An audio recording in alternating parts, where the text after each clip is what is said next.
Well, good morning and welcome to Doppler's Gear Garage. Have we got a show for you? First of all, welcome. It is Saturday and it's that time. First of all, anything and everything guitar.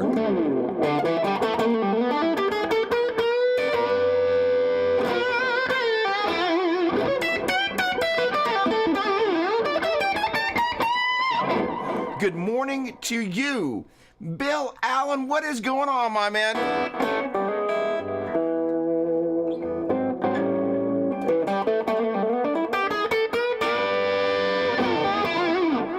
Jose Fon, how are you, my man? There we go, almost there. There we go, we got you dialed. Hello. How about a little B flat?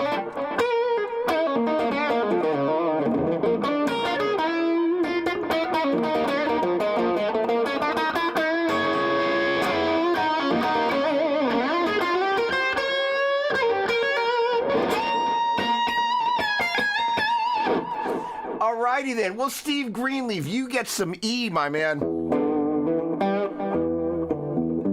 No, B-Town.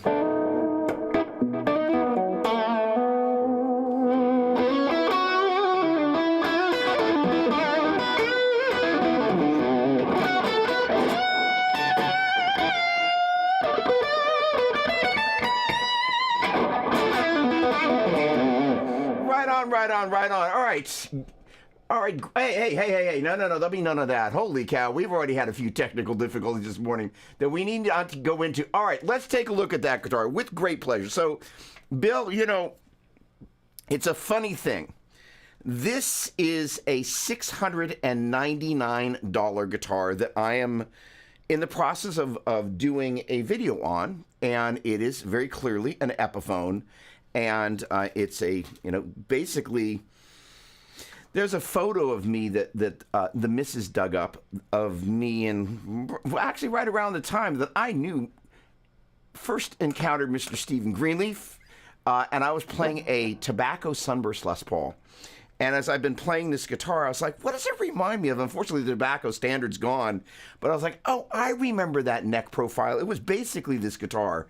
And the crazy thing is that, you know, it seems very interesting because there is a whole world of people who, first of all, absolutely love Epiphone, but for a range of reasons, right? First of all, this is, basically the title of the video is going to be the best $699 guitar, and it's either going to be I've ever played or in the world, question mark. A little bit clickbaity, but the reality is the way this thing plays. The other thing is that I've got, for Sonia, if you're around today, I've got my favorite little, check this out, my virtual mouse here. So as I hit a note, I've been threatening to do this, but basically, it's my expression mouse. So I'm super excited to finally have this up on my desktop.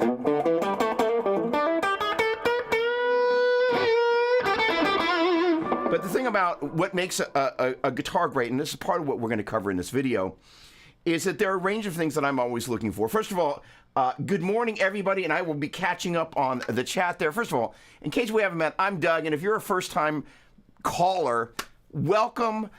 Questions taken. Do my best to answer them. Theory, guitars, gear, bring it. All right, so here's the deal, is that, you know, this is one of the really interesting things about the approach I'm taking on this particular video. It's like, okay, what is it that when I look for a guitar that I'm looking for when you walk into a music store or you go to check out a guitar that Albert, maybe you found on Craigslist, what is it that you want to be listening for? So first of all, one of the things that I'm looking for in terms of the pickups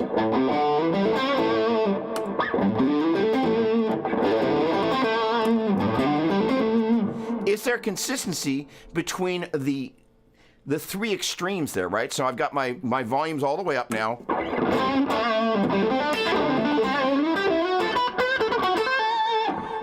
That's the bridge.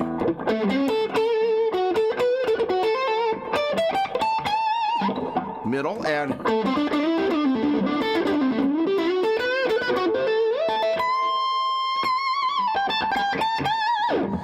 And so, one of the things that back in the day, and it's a really interesting thing, for those of us who've been watching the T-top market, so that old Les Paul that I was talking about, it was like a 76 standard, give or take.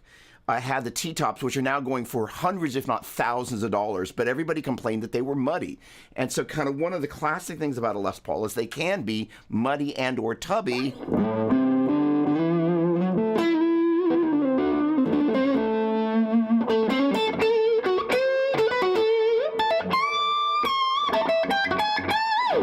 In the neck position, but this guitar absolutely isn't. And you know, one of my other favorite things, just in case there are other Les Paul players out there, and I learned this from Gilby Clarke, is in the middle position you can basically take both volume controls, have them all the way up, and then back off on your neck pickup, and it fattens up the tone compared to.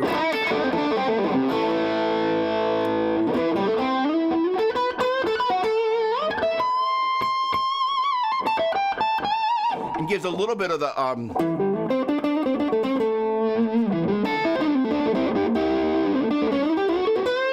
of that to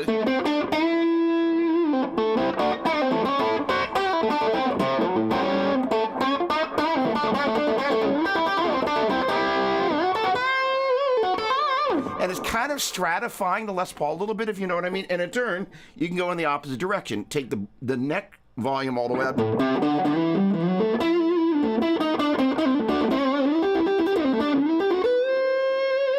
I'm not all the way there. Depending on where this is, you'll get a little bit of a reduction in volume and gain.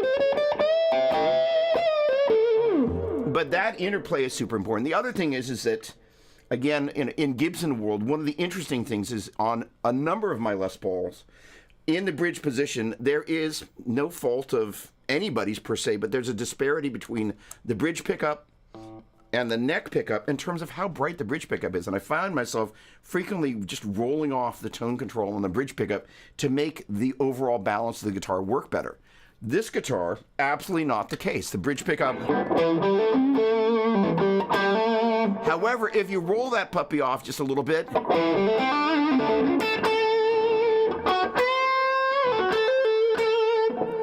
it takes the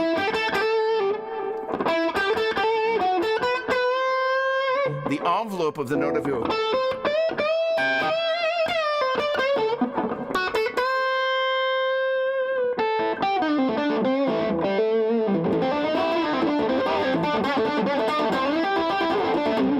Especially if you use a big. And I find that if it's all the way up, when you back off with the pick, the volume of the pick doesn't really change, but when you bring this down, you hear a little bit more note to pick. All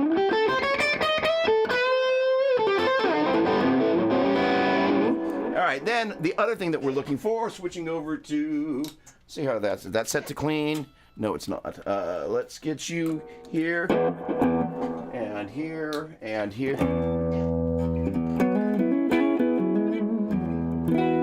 So listening for the kind of the balance as you move from the bottom of the neck and to the top of the neck. The other thing, and a bunch of you are going to be a little angry at me for doing this, but please forgive.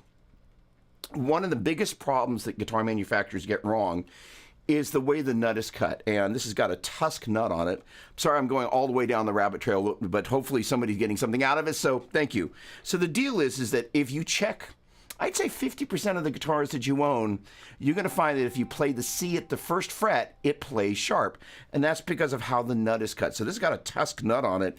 And the C plays wonderfully in tune, which is why you kind of wonder, like, my guitar's in tune, but my C chord doesn't play in tune. It's because of the C right there that traditionally plays sharp unless the nut is cut well. All right.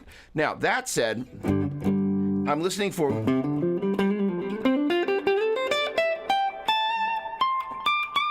consistency across the fingerboard. Low E string, high E string in the middle, but also up and down the neck. And that's really one of the things this guitar...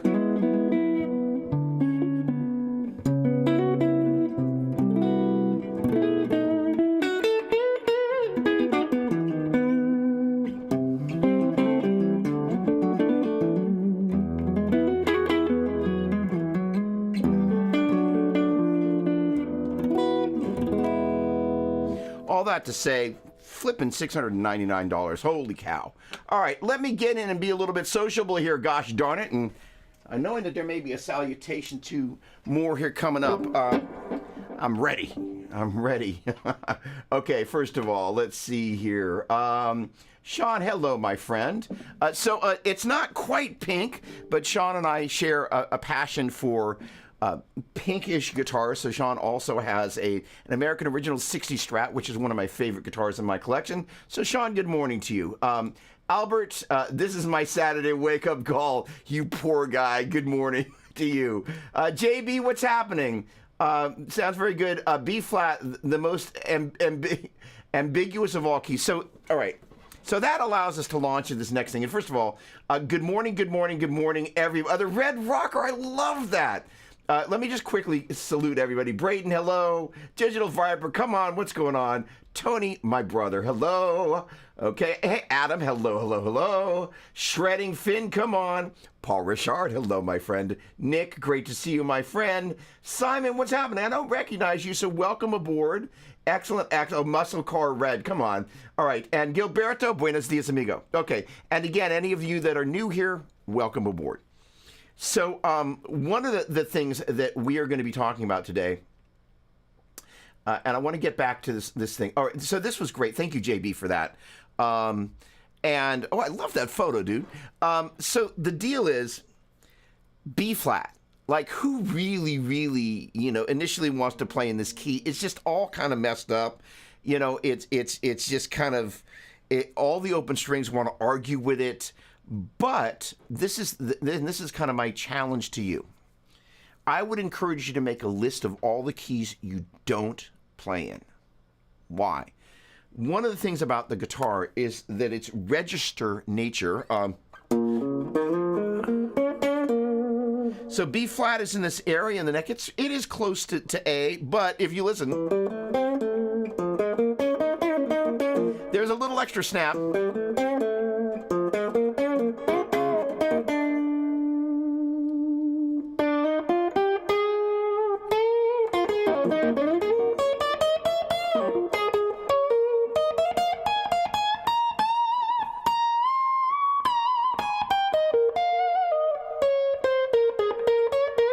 Now, the other thing that I'm doing here, and it's not to show off, but it's because it's an important part of one of the things that I'm working on personally, and one of the things I want to share with you for your own playing.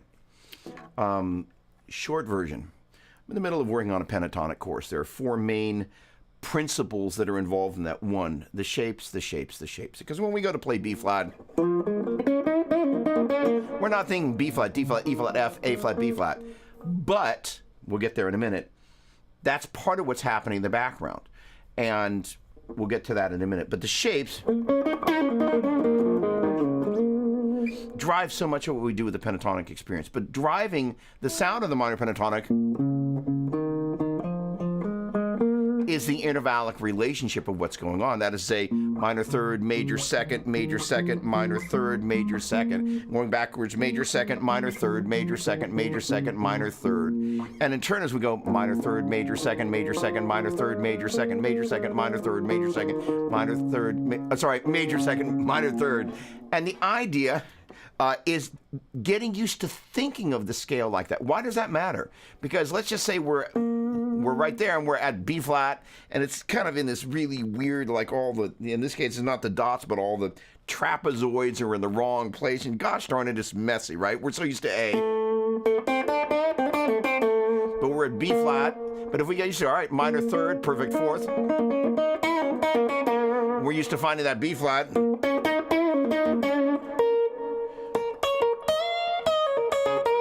And as we get used to thinking about it intervallically, there's B flat right there. Minor third, perfect fourth. Minor third, perfect fourth. Minor third, perfect fourth. Minor third, perfect fourth. So I played it a couple of different ways. So that is to say I went minor third, perfect fourth, and then I went minor third, perfect fourth, somewhere up here. I did it here. So that is to say I'm kind of playing on either side, if you will, of the root. Why does that matter? Well, then all of a sudden you start thinking about...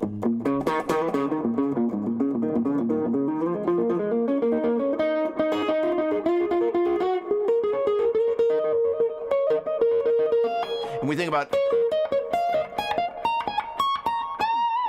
the sound of the scale, and without looking, our fingers begin to kind of go. Sorry.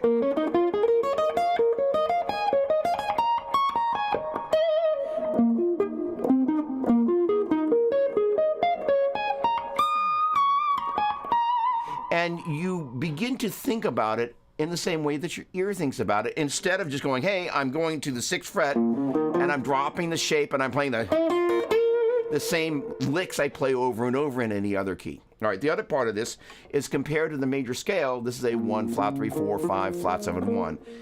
And so those three things, the intervallic relationship, that is a minor third, perfect fourth, minor third, perfect fourth, so on and so forth. And there's, first of all, the intervals as they relate to the root, minor third, perfect fourth, per fifth, minor seventh, octave, but also, because most of the time we have a tendency to kind of play,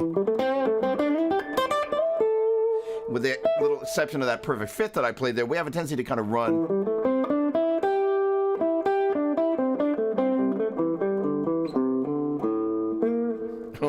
We have a tendency to run adjacent notes, and there's nothing wrong with that. But when we begin to kind of hear not only those neighbor intervals, but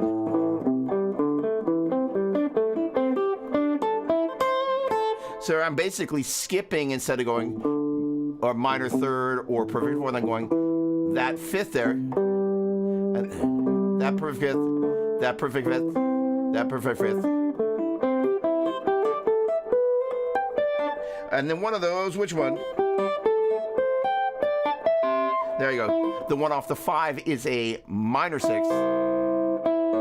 That's a major 6, minor 6. So basically, that's the minor 6 right there. So that's perfect fifth, perfect fifth, perfect fifth, minor 6, perfect fifth, perfect fifth, perfect fifth, perfect fifth. So the idea is it just allows you to kind of begin to think about the scale differently. However, regardless of what key you're in, the intervals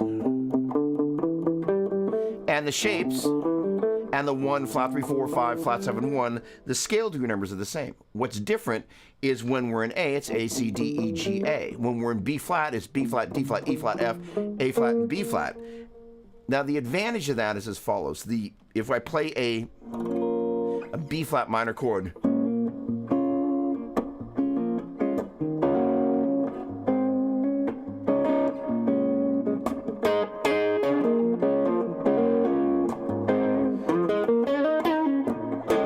again, when you're thinking about a key like B flat,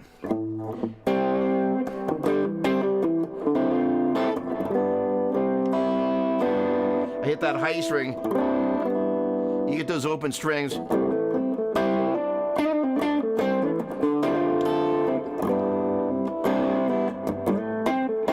But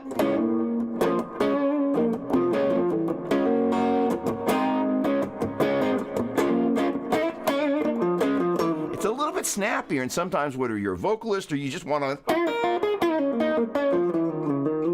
you're gently moving that register up the neck. And so then being able to go, okay, well, wait a second.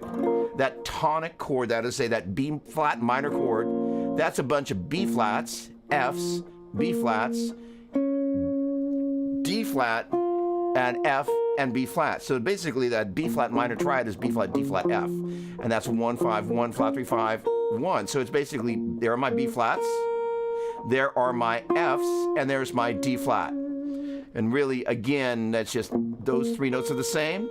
Those are the B flats, that's the D flat, and those are both Fs. So the idea is those notes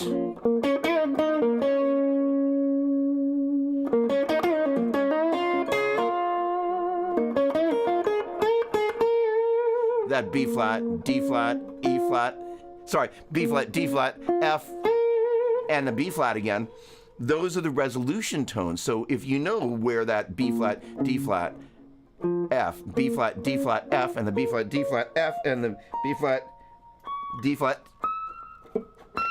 F are, you're aiming for your resolution tones. So this is where, and the moral of the story is as follows.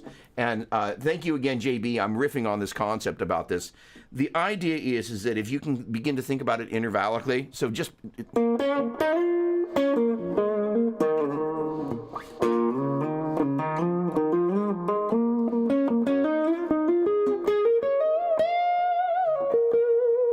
It allows you to really connect your ear and your fingertips, and especially if you're not looking, it might take a minute.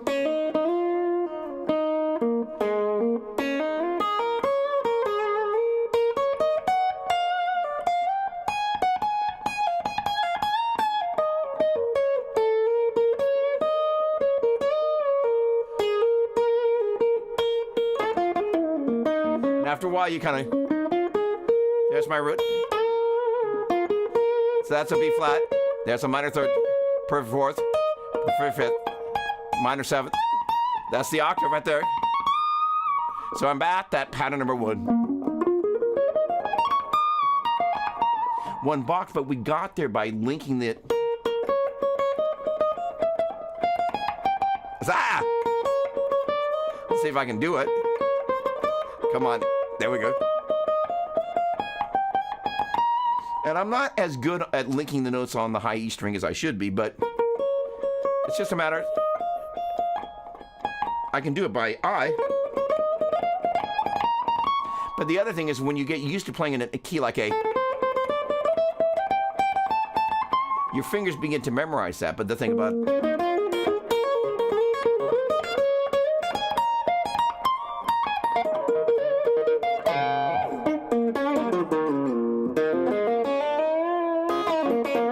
being able to connect those different registers is really important. I use the word register because I'm specifically thinking about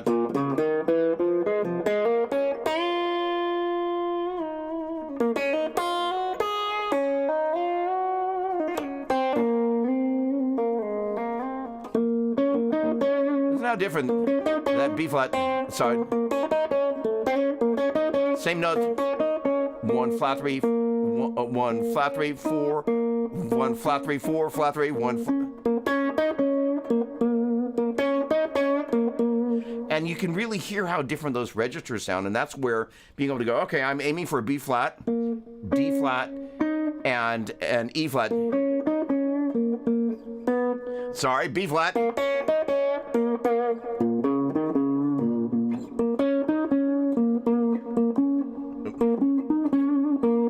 And actually kind of going, okay, and it is a wacky key.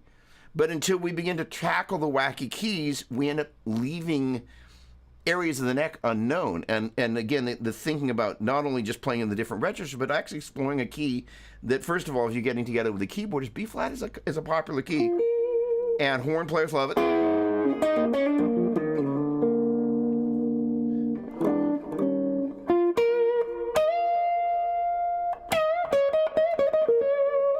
All right, that's enough rabbit trailing on that. Gosh darn it. Thank you again, JB.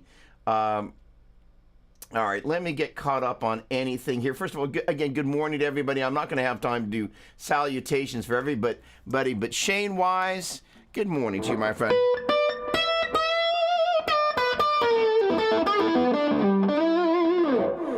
E is a great key, especially for you. Steve Garnowski, how you doing, man?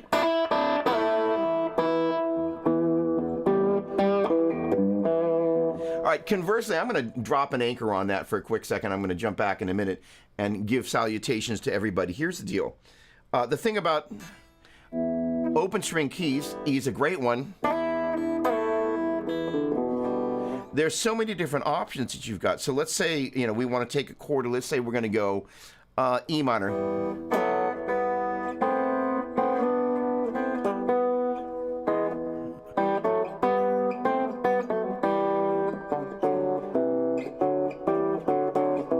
Right?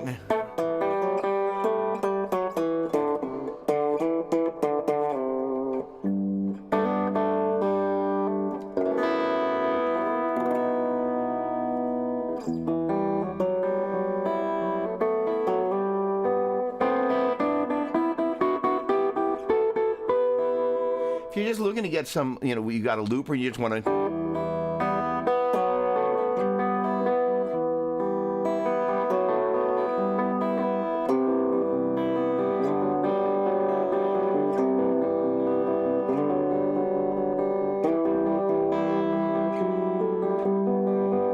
So I kind of start off just playing E and G, a minor third, F sharp and A, another minor third, and then G and B. But then I kind of moved it over here.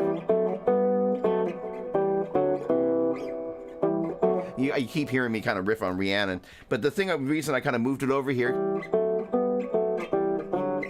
I can kind of walk up without having to.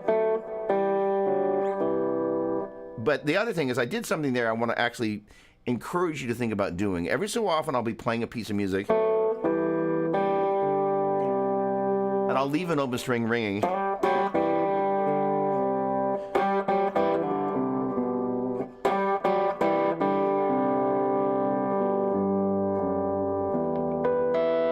And it's just a nuanced thing, but it's one of my little favorite things when I get a chance to do it. Did it by accident there, but then I did it on purpose. That is to say, all right, now the key of E minor is E, F sharp, G, A, B, C, D, E. And so being able to map those notes, and that's relative to key of G major, but somebody's thinking, well, isn't that the key of G? Well, here's the deal. That note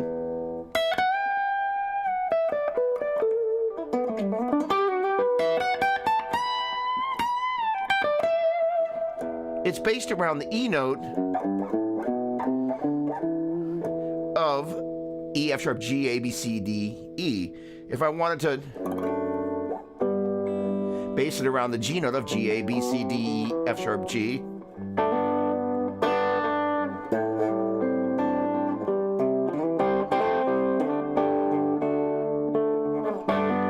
now I'm in G major. They share the same 7 notes, but the tonal center, the tone, harmonically that the progression is based around, if you think about the 7 notes of the major scale,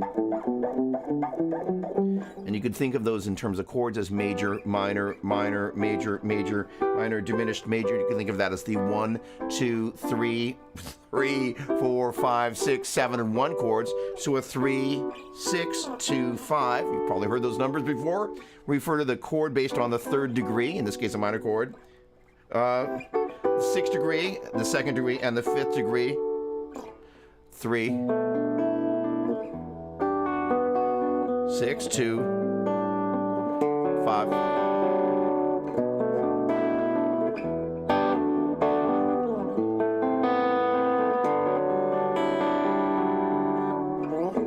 And so working within that kind of parent relationship that most of us initially look at it in terms of the major scale, but keeping in mind if we're really focusing around that 6th chord,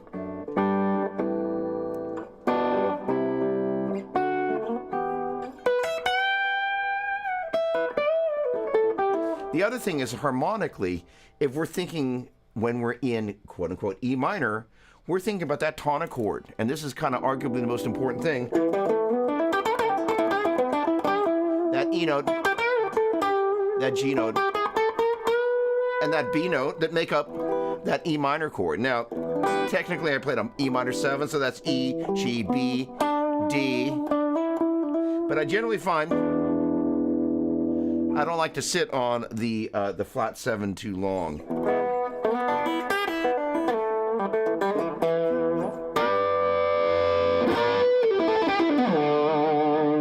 Because it creates tension.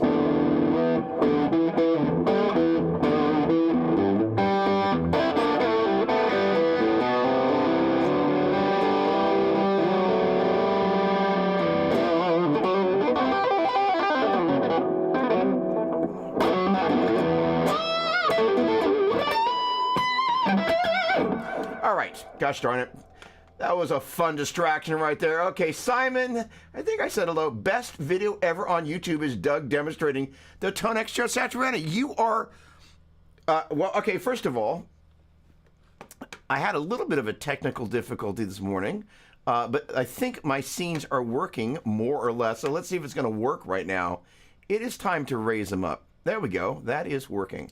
So let me, Simon, raise it up to you. Everybody else, let me know where it is that you're coming from and what it is that you're drinking. Simon, thank you very much. That is, those videos can take a lot of time. They take a lot of energy, and you're doing it, hopefully somebody else has a better experience with that piece of gear. And so the affirmation is, you know, if we're really honest as guitar players, we all are sometimes seeking to have at whatever extent, our shallow egos stroked by somebody that we know or don't know. But more importantly, one of my favorite things that I get a chance to do, and I want to say this because it's worth saying, is that a big part of what gives me so much joy as a guitar player is helping other guitar players experience more joy on the instrument. Because it's this circular thing that the more I do it, the more I get a chance to bring that element to other players and to be able to play some role in somebody else enjoying the guitar more. Like, there are very few things in life that are as fulfilling as that feeling. So thank you. I raise it up to you and say, good morning. Thank you for that. Made my day. And we all need affirmation if we're really brutally honest. And it's a good thing. So thank you. And I love all caps. So by the way, you know, when I'm messaging and I go all caps, you know, that happens. And Neil, what's going on, my man? How are you? Okay.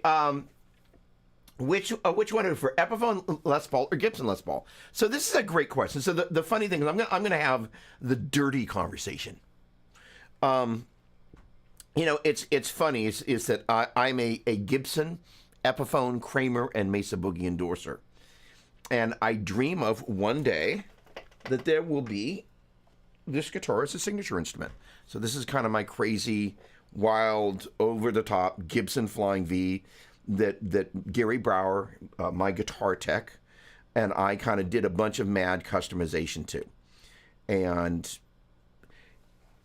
I must admit that kind of when I first kind of came into contact and working with the brand, I was like, well, I don't want a signature guitar to be an Epiphone. And I've had since then my own self-infused correction of attitude. This is one of the best guitars I've played. Like, you know, okay, so what makes a guitar great? And I didn't get to this part before. It's like, hey, I left out the most important part. One of the things that I'm looking for in a guitar, and I don't care necessarily, excuse me, what flavor it is. I'm looking for a guitar that when I play something that's got some embellishment to it.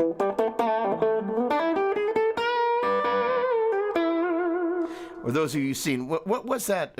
That wasn't Horrible Bosses. It was the other Janice. Yeah. Office Space. So Jennifer Aniston's got all this flair, right? Well, flair. I want a guitar that when I try and do something to evoke something, it doesn't lay flat. And the sign of a guitar that has got personality goes, oh, I can respond to that. And each guitar makes you do something a little bit different, which I love, right? So it's one of the reasons why I believe in collecting instruments, because each one, you know, kind of takes you someplace different. Of all the Strats that are here, no two are alike. They're just different. And, you know, the Gibsons, I actually would have to play a second one of these back to back. I think for reasons I can't necessarily conjecture, I think these guitars are going to sonically be more consistent than the Strats. Not that I have a problem with that. And I suppose I should also fairly say I haven't played a bunch of, you know, 4 Strats of the same exact model back to back, right? Which would be a great video, by the way. But the deal is that the consistency across the neck and the ability to play this thing and just kind of what I described in a recent Line 6 video is the fun factor, right? Do you start playing it and you're like, oh, that was fun. That inspired me to do whatever. And, you know, and inspiring you, by the way, can be to play the same old, you know.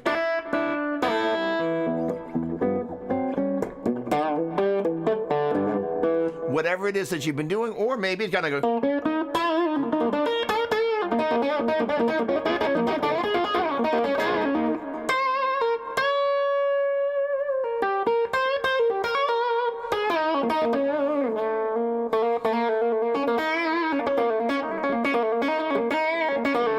And I think I did this last week or the week before. Talked about playing that naturals out.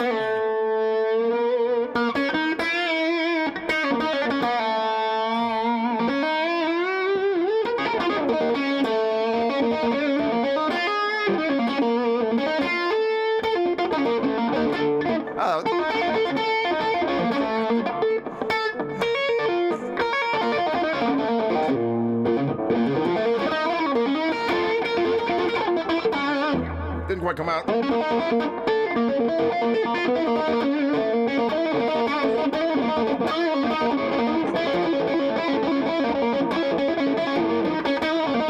I was adding the flat 5, obviously.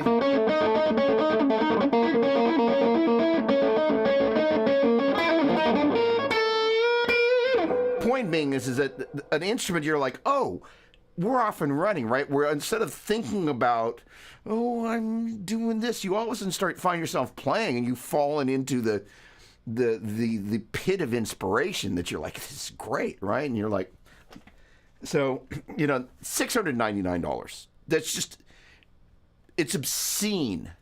It's just obscene. So to answer your question, sorry, that was a really long answer. I love my number one guitar.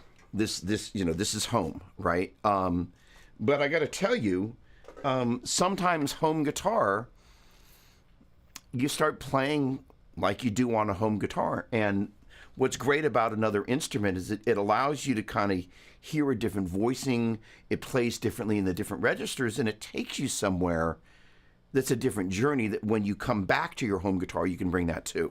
So at this point, my number one guitar is a Gibson, right? But I am loving there's a Marty Schwartz ES335 here. It's just phenomenal. And I'm just like, these guitars are so good in the price point, because there used to be a period of time Epiphones were inexpensive, so if you wanted 4 things that looked like their respective Gibsons, you could afford to do it. Now the value proposition is so high. I'm like, and the other thing is that I used to say that, and there are some Epiphones that have the traditional Gibson Les Paul headstock, and I used to have a thing that I would share with some people, like, if they only put the traditional Les Paul headstock, they'd sell a lot more, because people on stage, they're a little self-conscious. This is a guitar I would walk onto any stage and be totally proud to play it. And so what Epiphone has meant to me is a guitar, first of all, I can take anywhere with me. I'm not worried about it getting stolen. I don't take chances with it because I'm like, I love this guitar. What it means to me is like, this is an expression point, right? I've never used that phrase before, but we're all looking for that expression point. You start with an instrument that you don't know, and you express something that you have yet to express. That for me is everything, because I'm going to say 99.9% of all of us have this thing like, this is the same crap that I do over and over, week in, week out, and gosh, I just want to do something new and different. Hello? And so the idea is that impetus to get there, I just love that. Gary Moore made them iconic. So indeed, and I had the pleasure of seeing Kirk Hammett play Greenie last weekend. It was flippin' awesome. I'm going to say the rest of us at times can become a total fanboy, and I got a chance to exercise my inner fanboy extensively at that show. So flippin' cool. Sean, the Epi sounds great, and the color is definitely helping the tone. So let's just be really clear. The looks of the guitar absolutely improve the tone. It helps, right? It's just a thing. Simon, thank you. I'm not going to bring that. Here's the thing. This is. Let's let mano a mano. Here's the thing, is that I had a great guitar teacher, and he inspired me, Joe Satriani, to always continue to discover with the instrument. So if there's anything clever, it was being smart enough to have decided with this guy that everybody's saying, you need to go check out this guy, Joe Satriani, and 2, listen to it. And then 3, have the pleasure of being able to share the things that I'm learning in the process of that. Thank you. I appreciate the heart and the spirit behind that comment. And my head will hopefully not swell by the end of today's live stream. I appreciate the heart behind that. Nick, love the concept of getting out of your comfort zone is the best route to getting better. Kiko had done a clinic on that, and it stuck for me. Nick, first of all, I'm looking forward to seeing you in Vegas. Nick is an old student of mine from many decades back. And, the great thing is, and again, I want to encourage everybody out there. Well, 2 things. All right. 1, guitar is cyclical.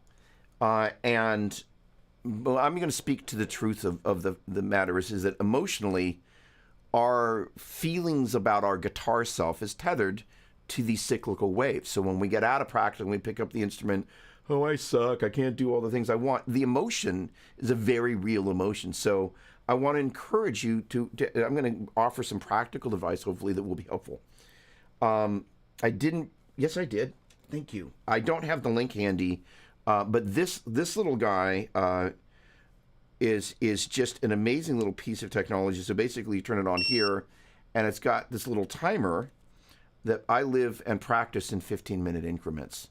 And this is recommended to me by a guy named Marco Tuffelli, who is one of the most brilliant music educators that unfortunately you have yet to hear of, unless you've heard of him.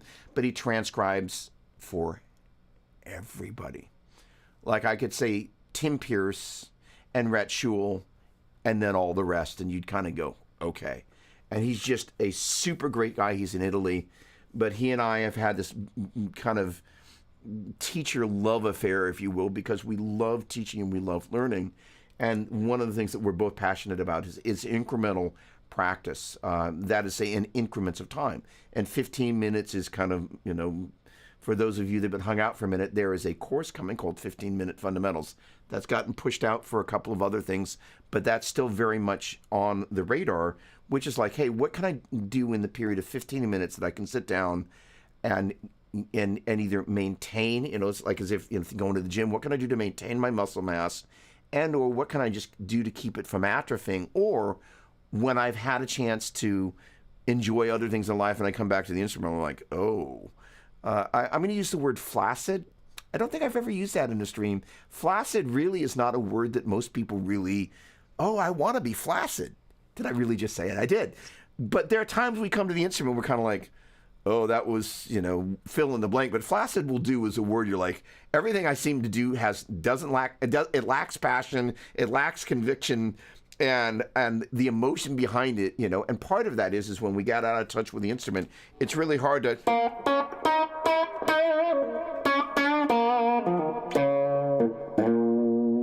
kind of go, oh, this is great, I can make something happen here.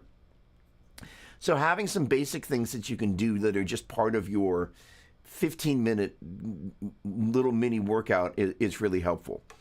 For those of us that are pentatonic players, literally just being able to take each of the 5 different patterns up and down the neck, just, kind of getting an eighth note, a little pitchy. And then in turn, and Chris, my buddy Chris Alexander, hold on, I got to throw something up for Chris because this is relating to what we're talking about. Where is my buddy Chris? There we go, Chris's questions. So one of Chris's questions this week was around legato playing, and I'm desperately seeking my tuner that has gone floating, but it won't be that hard to find one, God willing. Or maybe it is. All right.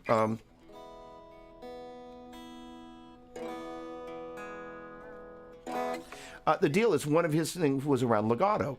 It's like, how do you work? And I'm going to wrap this into the 15-minute kind of practice thing. Is that there are many of us that we try and have a range of things that we're trying to just kind of keep elevated as we sit down to the instrument. We're able to do that. So legato is one of the things that's on my list. And so if you were to take the G major 3-note per string mode, I wonder if I actually have one of those here. Hang on just a sec. No.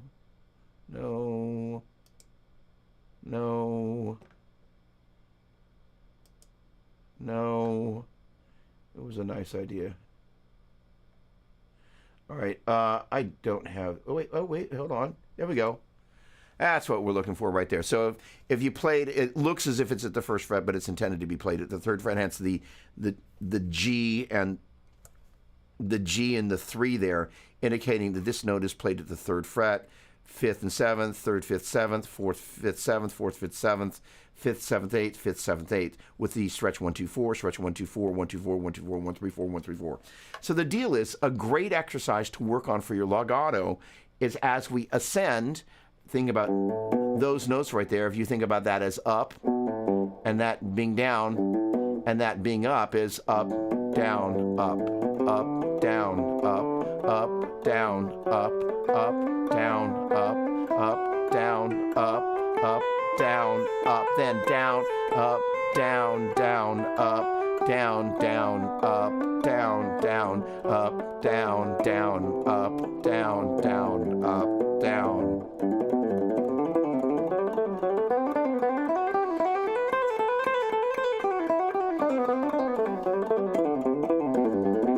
So Chris's question specifically was about how do you get evenness between the pick strokes and the hammer-ons and the pull-offs, right? Because that is a thing. And so that's one of the reasons that I have, for a number of decades, professed the idea of using just downstrokes and trying to get the volume of the pick stroke to match the volume of the hammer-ons and the pull-offs. And so the thing about, if you just... That goes by pretty quickly versus the...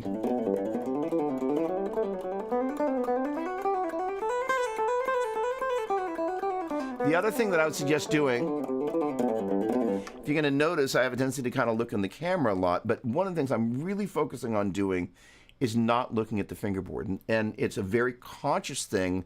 And there are times that I look because there are times that we need to. But what I'm specifically working on doing is like getting the tactile feel as opposed to relying on the visual sense. And there's nothing wrong with, like, again, pentatonic box, in some kind of key that we're not used to playing and seeing, all right, there's where the box is. But again, when we're not looking at the neck, we're thinking about the guitar differently. And all right, yeah, good, that's great, you're thinking about the guitar differently, but what are we thinking? Then we're thinking about, all right, we're thinking about, like, if I can't see it, I better be able to hear it, and I better be able to feel it. And those are two really important things that as guitar players, we want to develop that skill.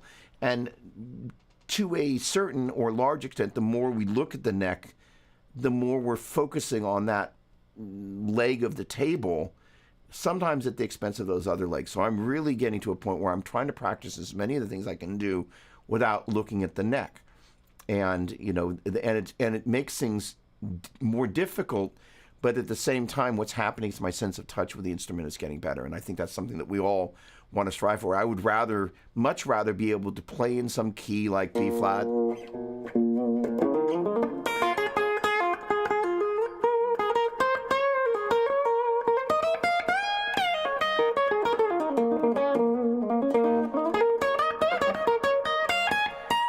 right? And be able to work my way up and down the neck, not even having to look, And that's not to say, and this, by the way, getting back to that interval talk, I could see the shapes of the pentatonic, and I can also see them spilled on individual strings, but being able to see the intervals as they splay on the neck, or be able to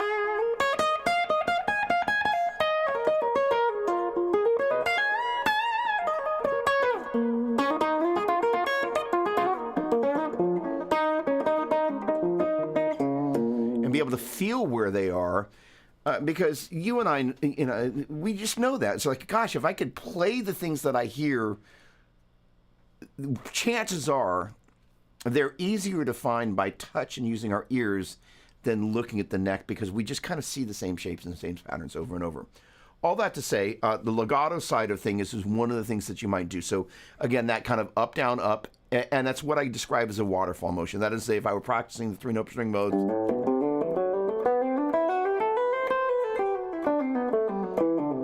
as I ascend, I would ascend harmonically.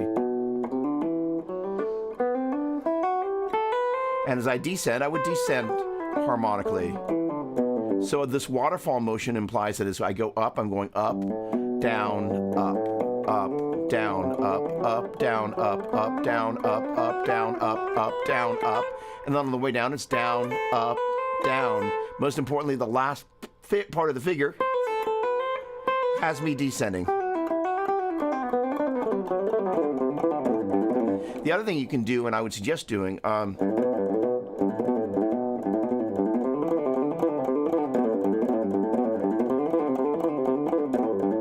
hang out on each pair of strings if you've got more time to work with, but in the framework of the kind of the 15-minute workout.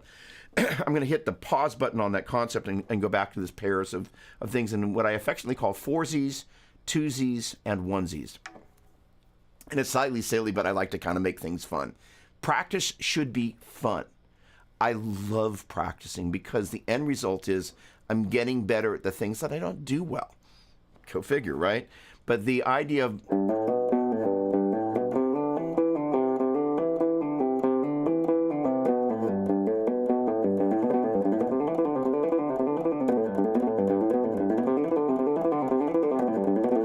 we don't spend that much time on the bottom two strings, and it's easy to do that or start playing those strings sharp.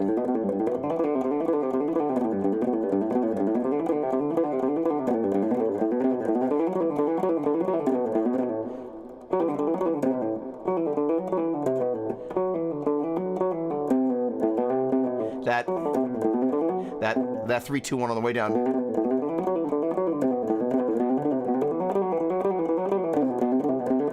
Was a little funky. There we go.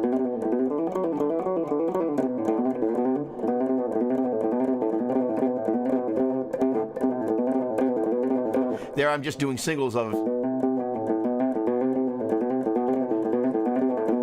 But for me, such that when I get to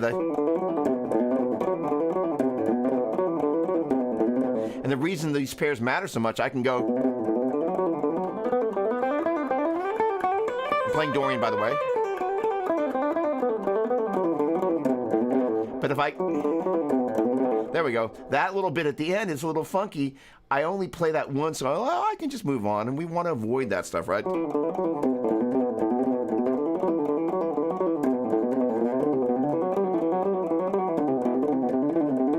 Again, by touch if you can. Right on my finger in that like that. If you play the E minor 3-note per string scale, when you get to the fourth and third string, you're going to go what I would refer to as stretch 1, 2, 4. Stretch 1, 2, 4, which is why it makes sense to start at stretch 1, 2, 3.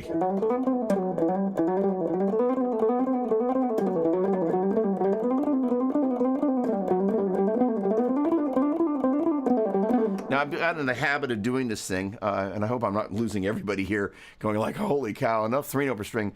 One of the things I like to do is on the way up the neck, I will do this motion of going from the low string to the high string, back to the low string. But when I go back down,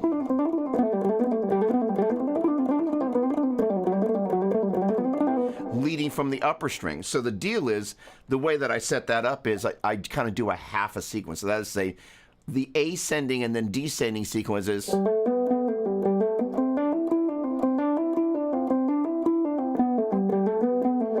So then, after that, I just do the ascending part.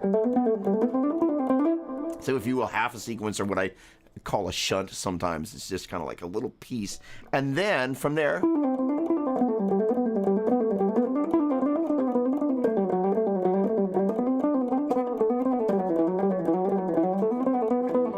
now that little bit right there is a funky one because we're going from,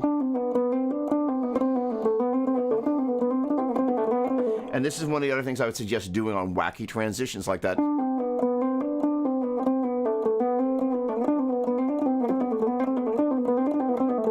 It just isolate those.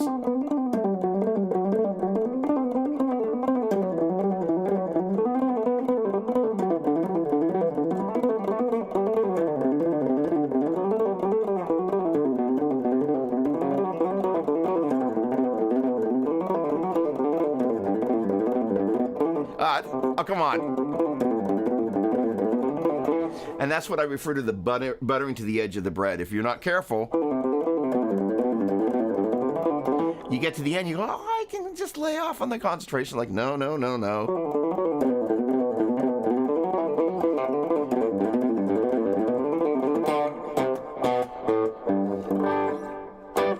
Because that last little bit matters. It's kind of like the, you know, kind of like,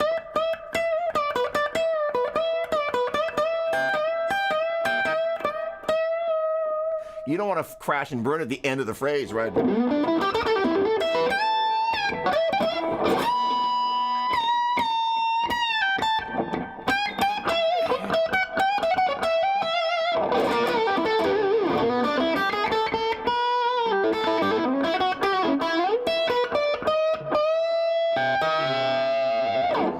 right? That landing.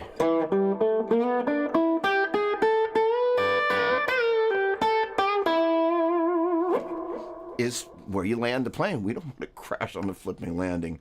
I digress. In any case, so the idea of having things that you build in there, so the 5 patterns of pentatonic, or if you're trying to cram a larger number of things in there, there are times that I'll just be like, hey, let me just take what I need to do off pattern number 1 of the minor pentatonic. Groups of 4 notes.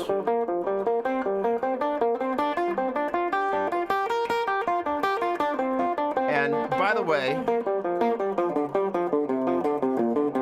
that has taken me an obscene amount of work because, let me get back here. There we go. It's got all these crazy little finger rolls. So when I go from that, well, that's an F to that C, I have to get from there without borrowing those notes.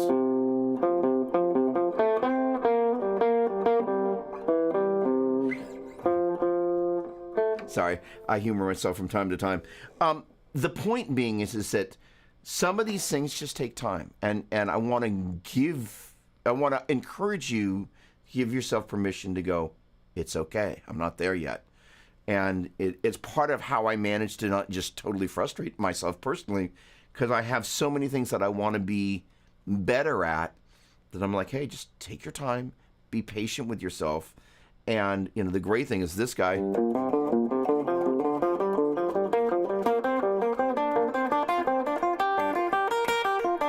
it's taken a bunch of time because those little finger rolls are difficult. So, just be cool with that, and don't frustrate yourself. The other thing is, if you're a note name person, one of my favorite things to do, and I've mentioned this before, I take a walk around this beautiful reservoir. It's about 3. I saw that Andy Timmons does a 4-mile walk. Maybe that's why he plays so much better than I do. I only do a 3-mile walk. I need to get some more miles in there. And it's not that it's a competition, but you hear somebody play who has such a command of the instrument, you go, I'll have what he's having, right? But the point being is, one of the things I do as I'm in the car on the way there is I go through the notes for the key of E major, Dorian, Phrygian, Lydian, mixed Lydian minor, Locrian major. I'm going to do that. I do it traditionally without the instrument, but I'm going to do it with the guitar. And I think I am going to look E. So I'm going to call it the mode name instead of the letter E. But major, F sharp, G sharp, A, B, C sharp, D sharp, E, E, D sharp, C sharp, B, A, G sharp, F sharp, E, Dorian, F sharp, G, A, B, C sharp, D, E, E, D, C sharp, B, A, G, F sharp, E, Phrygian, F, G, A, B, C, D, E, E, D, C, B, A, G, F, E, Lydian, F sharp, G sharp, A sharp, B, C sharp, D sharp, E, E, D sharp, C sharp, B, A sharp, G sharp, F sharp, E, mixed Lydian, F sharp, G sharp, A, B, C sharp, D, E, E, D, C sharp, B, A, G sharp, F sharp, E, minor, F sharp, G, A, B, C, D, E, E, D, C, B, A, G, F sharp, E, Locrian, F, G, A, B flat, C, D, E, E, D, C, B flat, A, G, F, E. And that's helpful in case you're in a, sometime you're playing E, Locrian.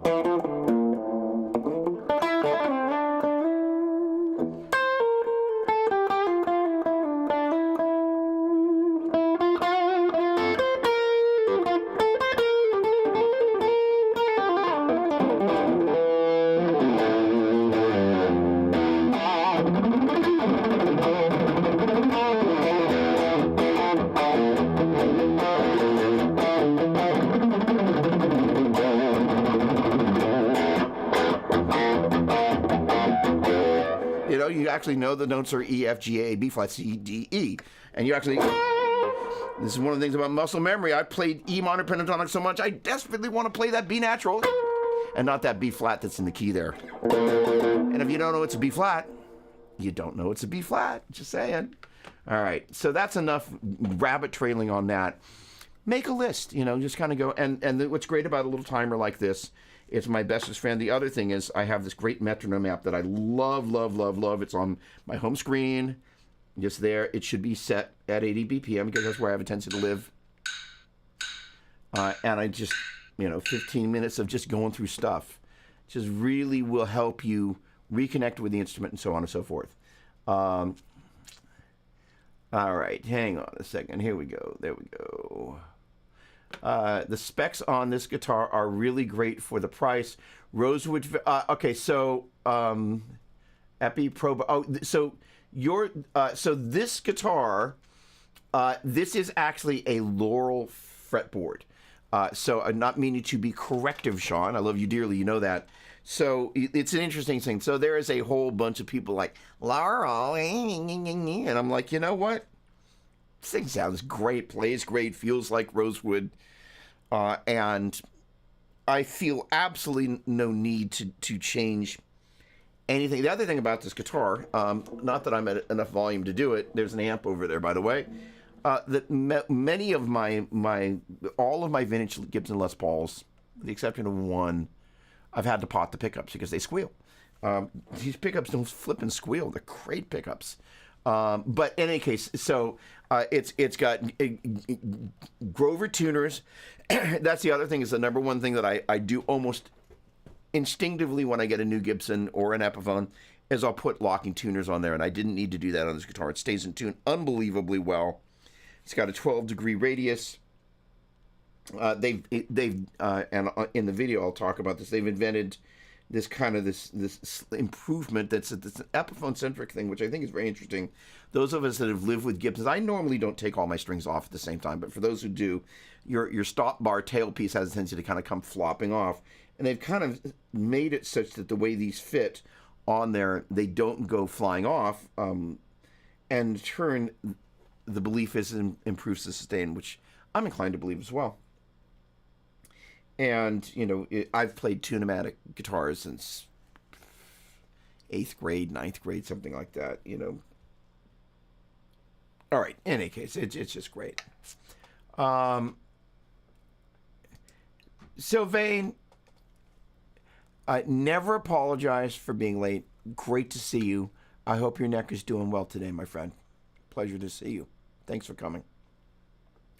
Braxel, guess what's going to show up at my house tomorrow? What's going to show up at your house tomorrow? An Epiphone Les Paul? Brett, what's going on, my man? I've missed you. I saw you commenting on something the other day.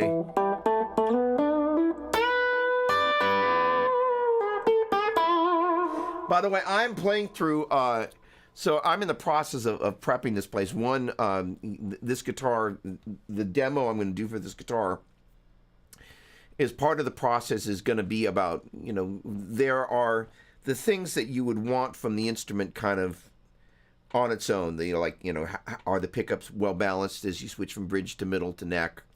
You know, how are the controls? You know, how responsive is it? How's it feel underneath the fingertips? And then stylistically, how does it do when you plug it into, you know, kind of, you know,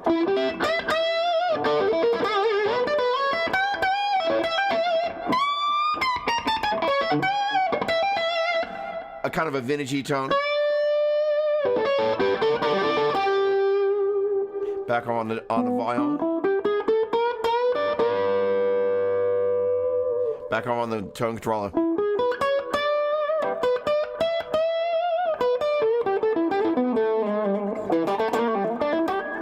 I'm going to bring the gain up a little bit.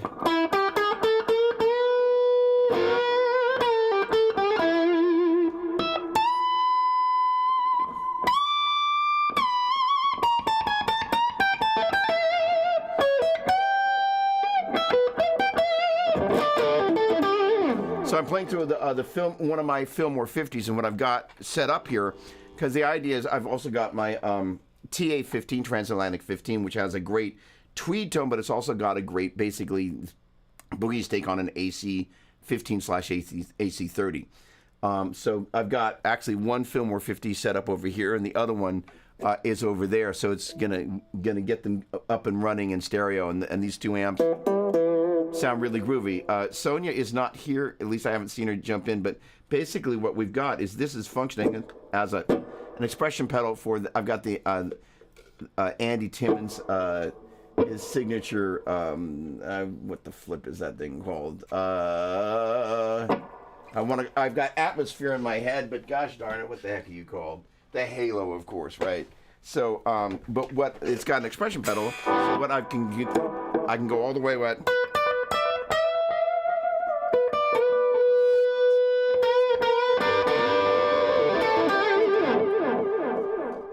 But with the touch of the hand, I can just back this off. So there we go. Let's see.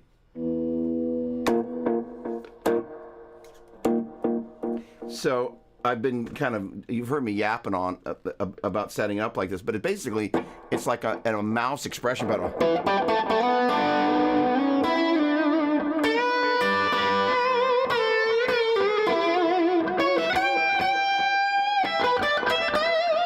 So there, I would back off just a little bit.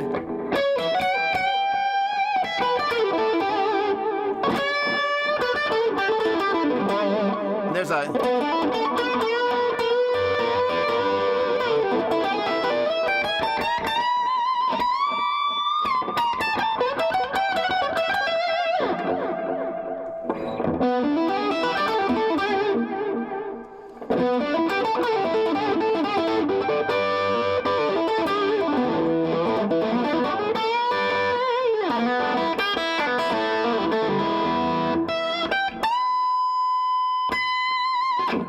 really pretty tone, just backing off the tone control.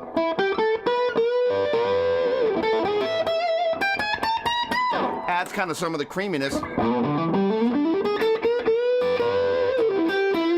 might...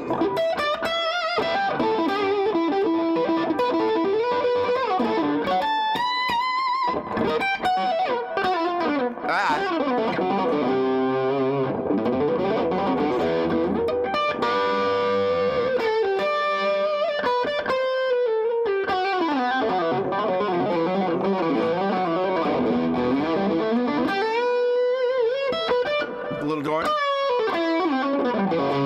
Minor.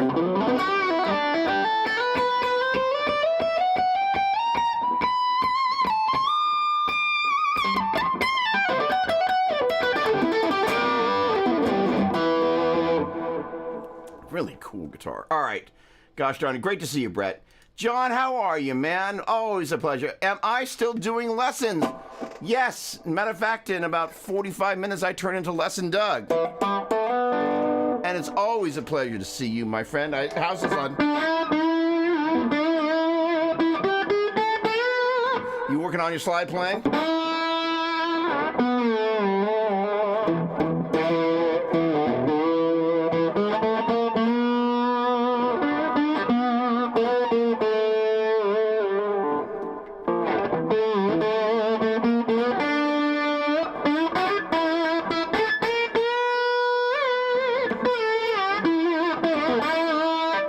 Bring this down and get a little bit more smoky.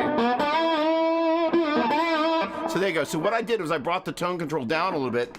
That enabled me to poke the string a little bit more.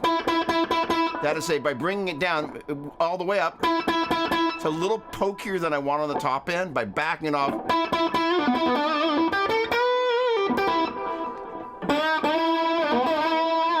So when I bring this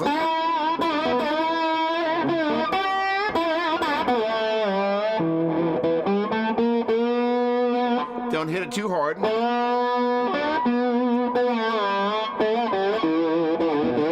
The other thing that allows me to use a little bit more of the end of the finger. I'm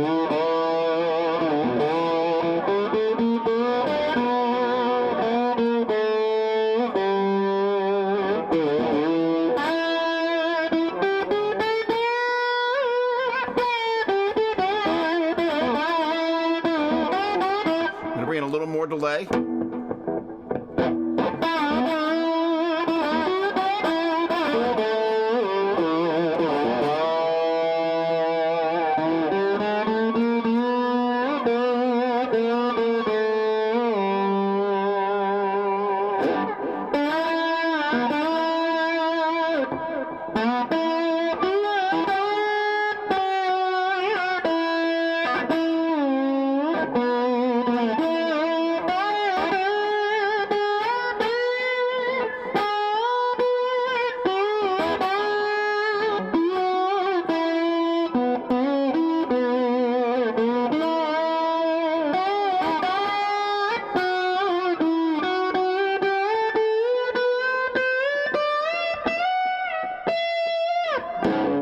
Not perfect, but close enough.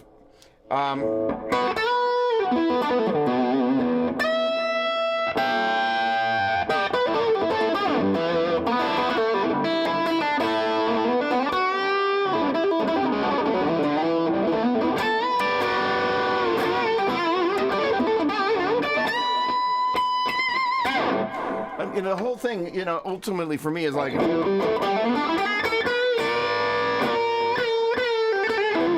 think I've talked before about kind of like, you know, when you back off on the control here.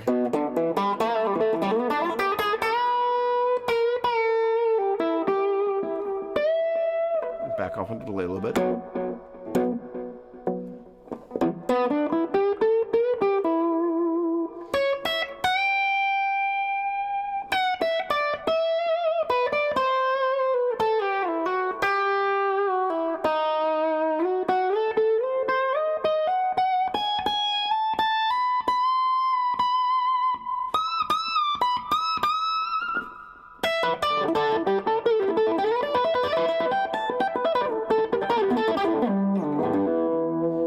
Gradations in tone, back to the tone control.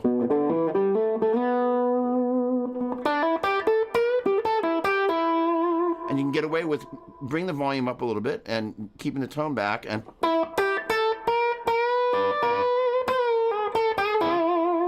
plucking a little harder, which sometimes when the tone's up, it's too much. And you're looking for that, what I like to call sad.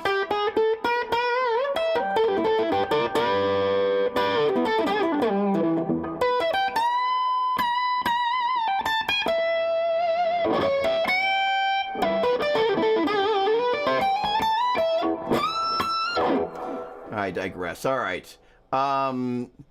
Dark Roast in Tacoma. I'll raise it back up to that, my friend. Boy, I'm way back on the chat.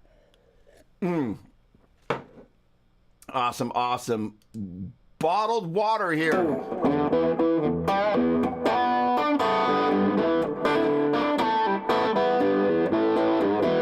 Awesome. Great to see you, my friend. Jasper Joliet, what model Epiphone is it? It's gorgeous and it sounds that way too. Awesome. Thank you. This is a 50s. Give me half a second. Let me get the exact title of this. Hang on. Wait. I've got you over here. Come here, PDF. This is a... There we go. Sorry, my bad. It's a Les Paul Standard 60s in the fuchsia finish. Of course, I knew it's the 60s. So the thing about this guitar that's really kind of groovy, I've played a handful of 50s Les Pauls. I've probably played maybe 10, more like 15. But far less of kind of the 1960s, and I had a chance to play one at the NAMM show, but you know, kind of the 60s ones supposed to have a kind of a slightly smaller neck on that, and so you know my hands are kind of medium sized. But what I don't like is a neck where, and Tim Pierce was talking about this the other day, the shoulders. Where the shoulders start to get too wide on the neck, that is to say, this little area right there and right there, it gets in the way of my Hendrix chords, and that's a really important thing. Just I can't, my thumb is not long enough to come around the top of the neck and make that happen. So if a guitar is too big in the shoulders, it starts to become a problem. The thing is that this is a little bit narrower, kind of right, if you will, from the center point of the fingerboard to the back of the neck. So it's also smaller there.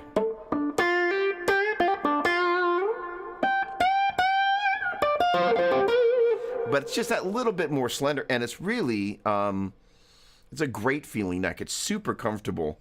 You know, I've spent a lot of years playing Fender scale instruments, and to kind of move over to Gibson world, having a guitar that is, you know, still markedly Gibson, but at the same time feels a little bit. There's a Kenny Wayne Shepherd Strat that floats around here. It's in this kind of light blue color that I've used in some different demos. That's got a bound neck. And it has a similar feel to this, and just, you know, just really great instrument. So thanks, Jasper, much appreciated. You're more than welcome, my friend. I have one now. Awesome, excellent. Sumatra by the SF Bay. Come on, Nick. I love that guitar. If is it really B flat or you're just 2.5 step down? Serious question. So, okay, so what a great question. So we're going to rabbit trail on that for a minute. Wait a second. Oh, I missed you in the room. Hello, my friend. Gosh darn it. Are you still around? Did I chase you out with all this Epiphone and Gibson talk? Hello, Cam. Always a pleasure. Look at that. All right. So, in any case, I am biased. I am disgustingly biased. So that's my buddy Cam. So here's the thing. It's a great point. I want to rabbit trail a little bit on this. 51% of the strats that I have, I'll play 3 or 4 notes on it, and literally in that first 10 to 15 seconds, I decide if the instrument needs to be tuned down a half step.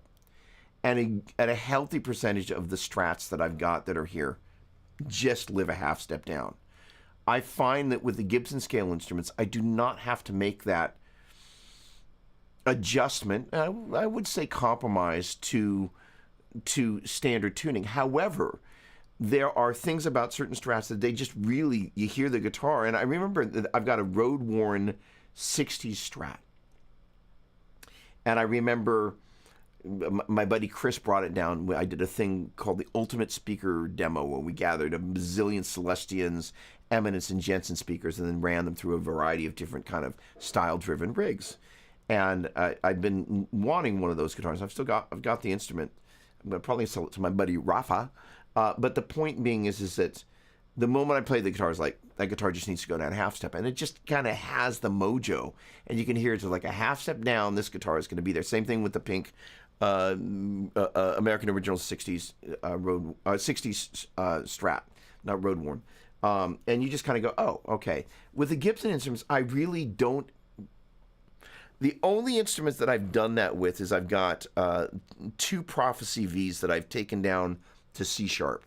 And that was only because I was like, oh, I put some heavier strings on there, and I want a specific sound that those instruments are detuned at. But other than that, most everything lives at standard tuning.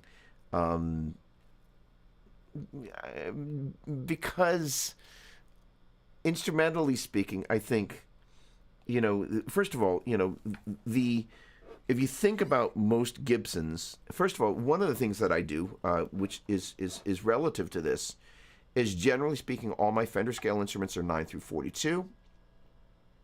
Depending on the Gibsons, I have a tendency to either go 9 through 46, or I use my custom 9 through 42.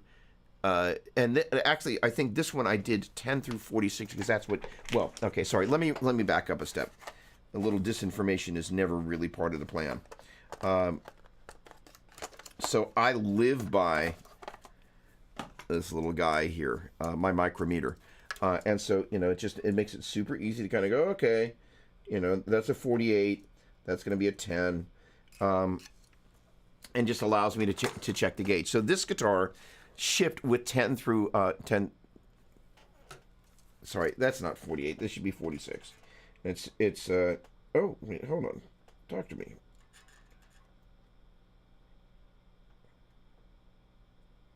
Oh, interesting. Okay. Interesting. So I put on my custom set of Dunlop heavy core strings, and judging by what this is telling me, there we go. That's what I was looking for right there. Thank you. Yeah. These are 10 through 46s.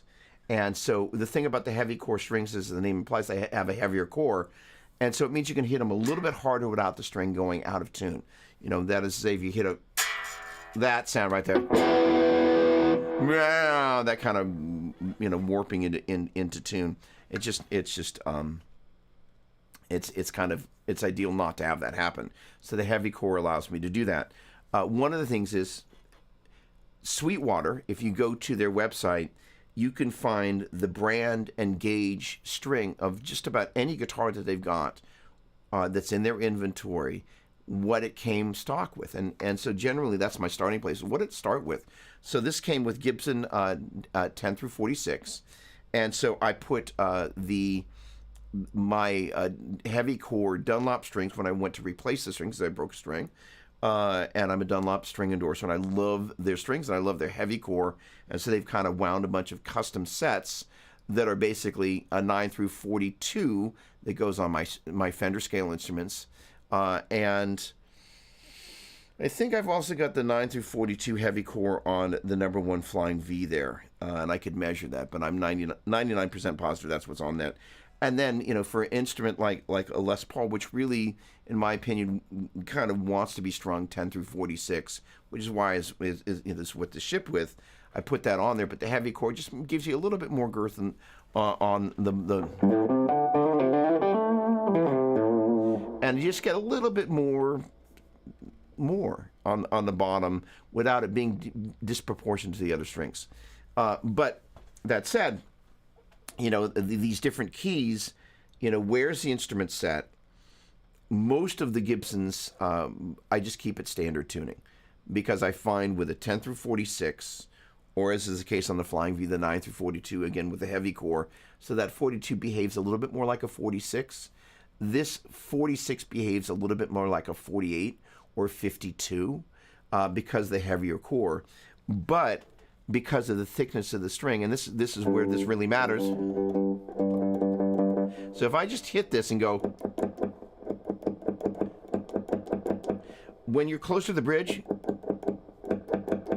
you get less pick noise from the string. And so if you spend a lot of time on the bottom strings, you really want to try and reduce that extra pick noise. So that's one of the reasons I've really kind of started playing close to the bridge for a lot of the playing that I do. But the other thing is that, the relationship of what strings are on there and the balance of how big does it need to be to sound big, but how small can I keep it without it being this big giant string. So that's a personal thing. But, so as an end result, when I play in B flat, it is actually B flat, not just on the fingerboard, but if I play with another instrument,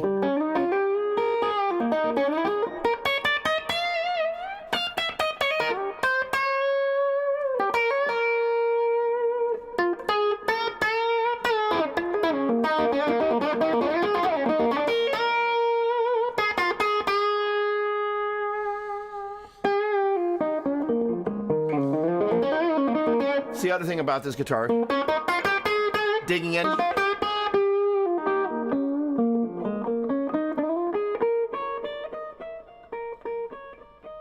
It's not pianissimo.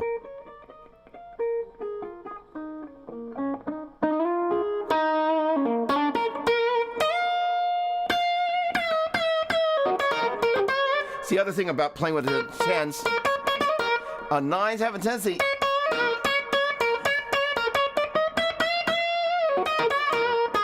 If you spend a lot of time playing with your fingers, that high E string has a tendency to get.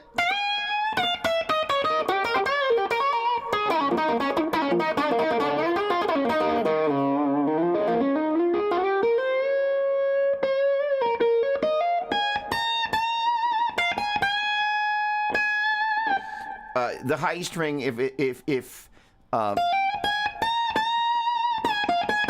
nines on a Les Paul, you start to hit it with any volume, and starts to give up the ghost a little bit, if you will.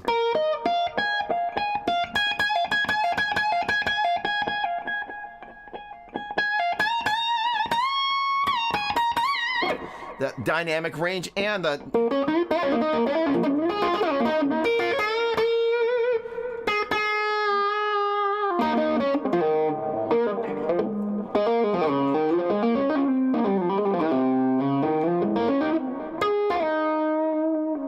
so literally just by the touch. You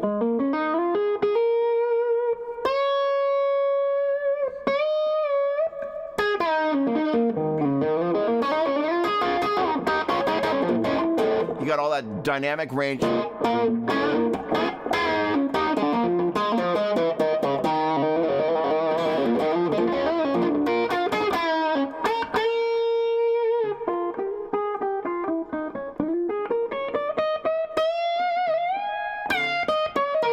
So that is to say, the string makes a difference. Being able to stay at standard tuning, which is generally where I like to live, because I think we're so used to hearing standard tuning on so many of the classic recordings that there is a nuance about that. Going for B flat on standard tuning sounds different than going for A at E flat tuning, if you will, because the timbre of the instrument at that 6th fret there.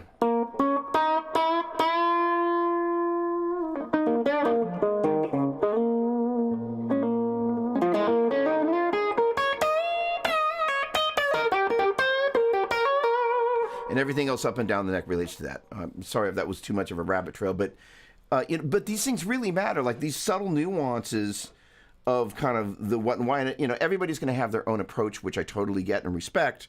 But again, the Strats are going to tell you that most everything here, I keep at standard tuning. And again, if it's a Les Paul type of a deal, I have a tendency to go 10 through 46 and you just live there because that's what the guitars ship with. But the number one V, it's really kind of it's what I'm going to describe as a super V. It's like a flying V that I've kind of Fenderized. And so because of that, and because it's got the Floyd, I kind of make it a little bit more 9-like. Awesome. Okay, Eric, always a pleasure, my friend. Love you dearly, but you know that. I'm gonna let that one go. You're too kind. You're just making my day. My poor head is gonna swell if I'm not careful. Thank you very much. Much love. Look how crystal clear the signal is. You're getting your internet directly from the sun. So I just want to say this. So Gibbs Sunday is my buddy Cam from Gibson.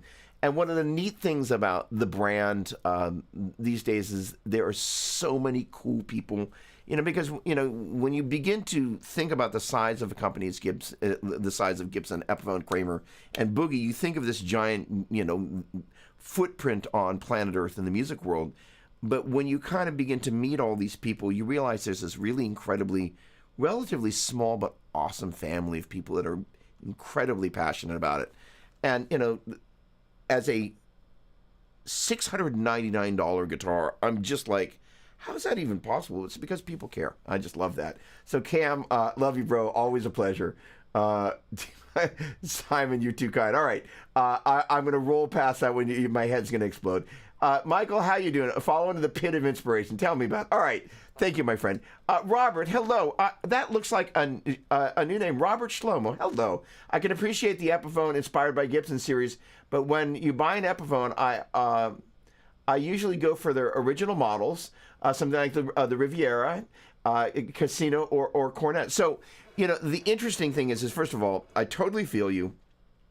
There was a guy in San Francisco named Pat Johnson who used to operate. There used to be a Gibson showroom in San Francisco, and so I was friendly with him, and I could borrow different guitars for demos. And so the Casino was kind of one of my favorites, right? And the same thing with the Riviera. They're just first of all, Epiphone has had a really interesting history in that it was this amazing company. They had these instruments called Broadways that are some of the most amazing instruments ever made, and they're just so the craftsmanship now where they sit inside the Gibson line, it's not just like, hey, this is our cheap guitar, go have at a cheap guitar if you're a beginning student. For $699, that I could buy this guitar today at that price point is nuts. And so, and that said, though, having played those original models, those are also great instruments. So I feel you. Welcome. I don't think we've met before, so welcome to the show, my friend. Mike Rand, hello. First time viewer, by the way. There we go. Welcome. Oh, Robot Shlomo. Got it.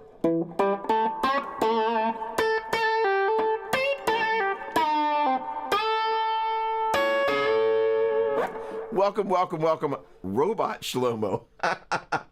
Watching from Boulder. Excellent. Song, what's going on, my man? Good morning, moistener to you. I'm a legend in my own mind. Holy cow. I don't even know what that means, but great to see you. Very kind. Great to see you. Hello, hello, hello. Oh, excellent. I have the Satriani Tone X. I'm not playing through. Oh, well, I just unplugged it. This thing lives on my desktop. It's great. And as I mentioned before, I'm not going to mess with cameras here, but I'm playing through a Fillmore 50.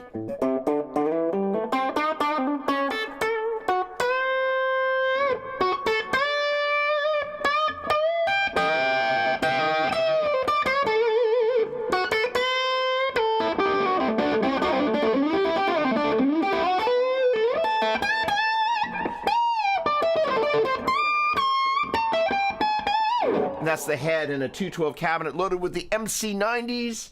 And I'm just actually in a talkback mic here, which is a Roswell Pro Audio, the Mini K47X. And the X is because it's got a transformer in it. But I also have the Andy Timmons Halo in the loop there. And Sonia, I hope you're watching today because finally I've got this. This is the Sonia's expression pedal.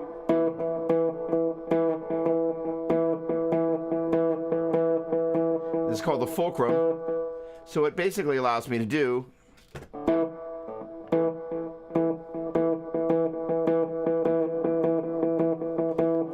I've rattled on about using this, and as you can see, there's a second jack, so it could have a dual axis, so you can control expression on two different pedals or two different expression points, if you will. But I've been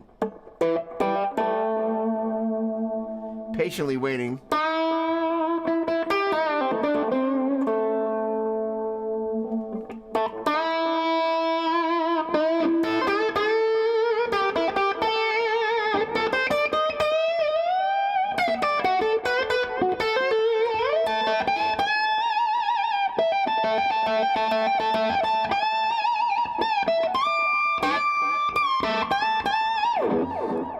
Love that, and that's the built-in reverb on the amp. Okay, excellent. And so, yes, Simon, those are flipping awesome. Paul, oh my word, that's how far back I am.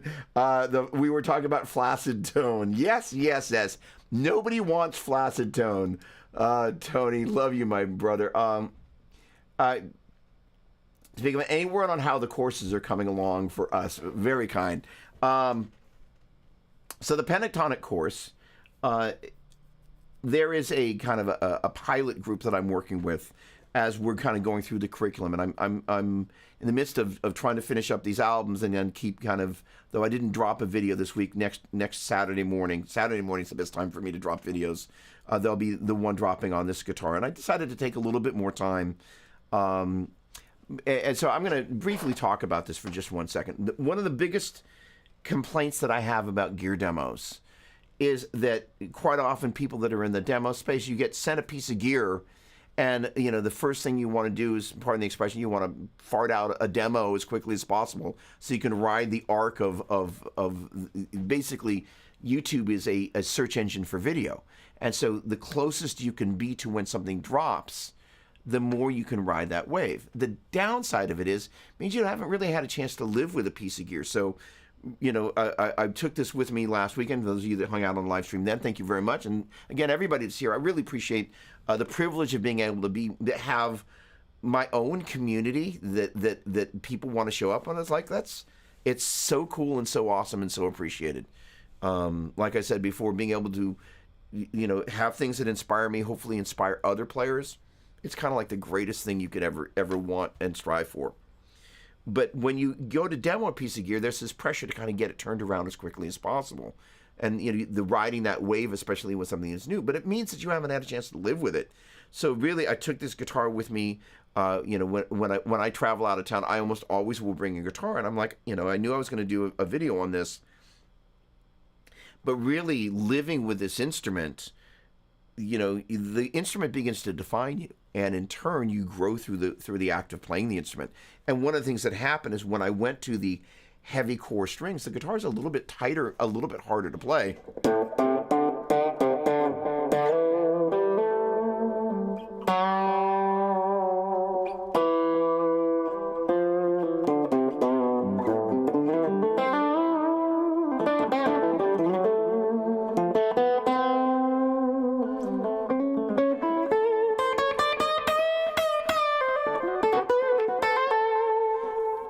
But if I don't know this instrument, I'm going to use the word intimately, keep it clean.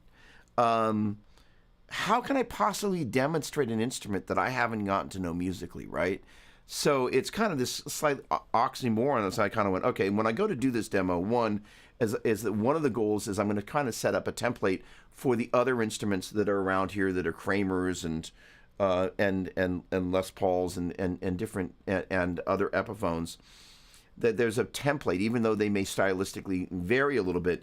But, you know, kind of what are the things that we want to look for? Again, consistency across the neck, consistency up and down the neck, consistency between the different pickup selections.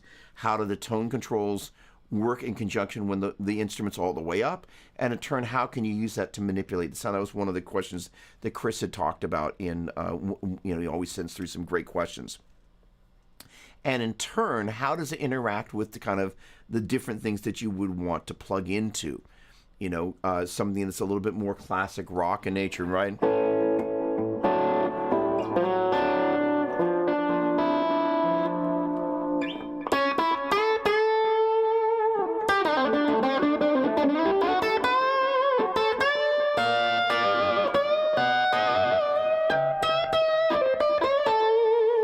Does it have personality? The other thing is when a guitar is brand new, there's a certain amount that you've got to break the guitar in. It's like a speaker. It's like a speaker cabinet. It's not until you begin to play through it. So on my left and my right, and like I said, I'm getting this room set up to do this recording. And part of what you're seeing, just for pisses and giggles, the offset, I may need to readjust those, or it may just be the way the camera is. But those two 412 cabinets right there and there are set such that they kind of meet where I am. So between the Badlander 50 combos that are there, and then the Badlander 100 heads here, and then of course that's the 90s dual rectifier, and then Badlander 25, and then these guys. I'm kind of in the process of constructing the sound cockpit, and so I've got the one Fillmore 50 and the 212 cabinet there. Its mate is going to be set up over there. By the way, Albert, if you're still here, one of my favorite hacks, and this is for any of you that are 2 amp folks, is that one of my favorite gear hacks, my Mesa Boogie AB box is not here in eyesight, but basically, and this also was a hack that I came up with the Badlanders, and this is the thing, this is like, you know, Simon made some very kind comment about being clever. I think necessity being the mother of invention can be confused for cleverness. But I appreciate the kind words, but here's the deal. I was sitting there looking at the 2 Badlanders and I went like, there's got to be a way, because each one of them, like the Fillmore 50, has 2 identical channels. And I was like, well, if I've got 2 amps, shouldn't I be able to kind of, they're 2 identical channels with 3 modes each. So, and so I was thinking, well, there's got to be a way that with the 2 amps that I can get all 3 modes with a little foot switchery. And so there's a device that Boogie makes called a MIDI matrix that you can use to change channels.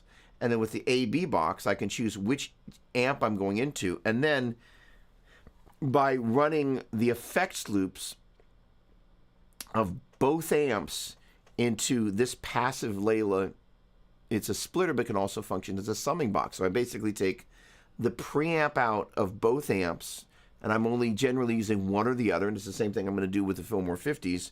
And then in turn, the output of that, which is normally the input to this guy, you run into your stereo effects, and those go back into the loop of both amps.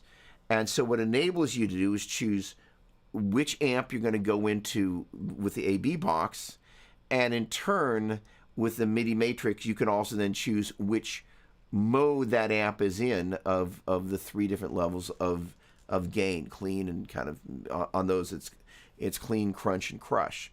So I'm going to employ the same thing, but that is to say, and I will. There's a video that will be coming out on this, and invariably, part of well, one of the other things that I'm working on is a Badlander series video, but after plugging that microphone there I kind of realized one of the really important things I need to capture is the sound of the different cabinets. And so I hit the pause button.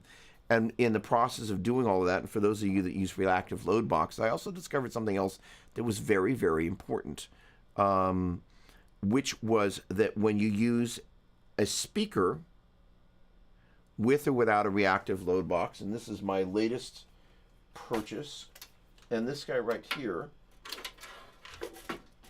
is a Cab Clone IR Plus.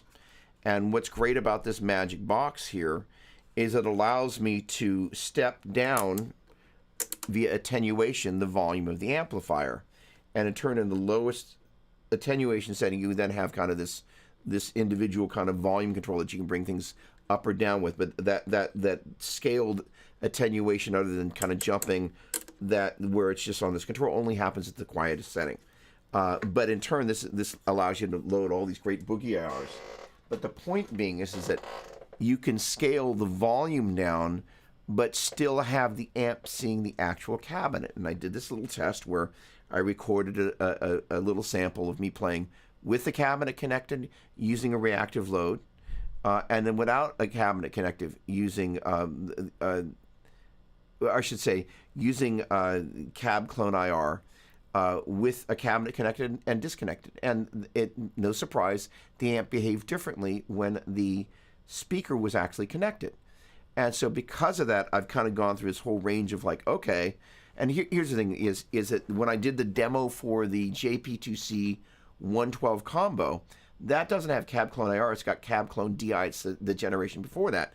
And I loved the direct tones I got out of that. You know, it doesn't sound identical to coming out of the cabinet, but it sounded great. And I was like, I love this. And those tones, to me, are as good a tone as I've ever gotten. I'm just like, I just love this. However, the mistake I made, good, bad, or in between, when the first of these 100-watt Badlander heads showed up, I plugged it into one of my oversized rectifier cabinets. I went like, oh, that. And then I went direct out. I'm like, okay, it sounds like that, but it's not identical. And so for those of us that want to get an identical thing, one is putting the actual load of the cabinet on there and then being able to attenuate that down. If you go to use an IR, you're going to have a much better approximation of the sound of the amp reacting to the cabinet than just reacting to the reactive load. There's, you know, the reactive load doesn't necessarily know, are you going for a clean tone? Are you playing a Strat? Are you going for a dirty tone? Are you playing through a Les Paul? So the way the amp is going to react in conjunction with the speaker is going to be influenced by a range of things that, yes, the guitar driving it is going to influence that. However, there's all this other information that's just not present. And I absolutely love Cab Clone IR. I spent a bunch of time recording those two amps, living with them for months and months and months and months and months.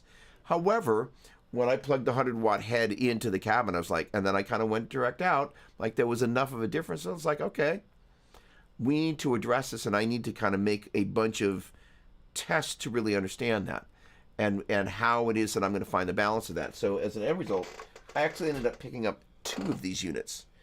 So this, because it's got the the scalable attenuator, I can actually, in a live stream, just in the same way, I've got an amp that's up in the room, and I did a little test beforehand. I was like, okay, the levels work. It's really nice to be able to play through an actual cabinet. However, the magic of those amps is actually bringing up the power amp section and getting them to the place where they're rocking, but then being able to scale that down afterwards with the attenuation there, but still have the amp actually seeing the speaker is part of the magic. And it's something I haven't heard other people speak into, and it was very clearly part of that. All that to say, all these things are related. So I'm really excited about that video because it's going to be a lot of fun. And I think for other Badlander fanatics, it's going to help them step into some stuff that I think will be very cool. So in any case, the Pentatonic course coming along. And then there is there's also a new device from Line 6. And a couple of years ago, Line 6, I did a thing with Sweetwater, and also kind of in conjunction with my buddies over at Warship Tutorials, where I did a thing called, well, actually, I'm not going to talk about that now. We'll talk about that later. Okay. All that to say, course material coming. ordered the Friedman Jose amp. It will be here tomorrow. I'm headed on my way down to Venice there.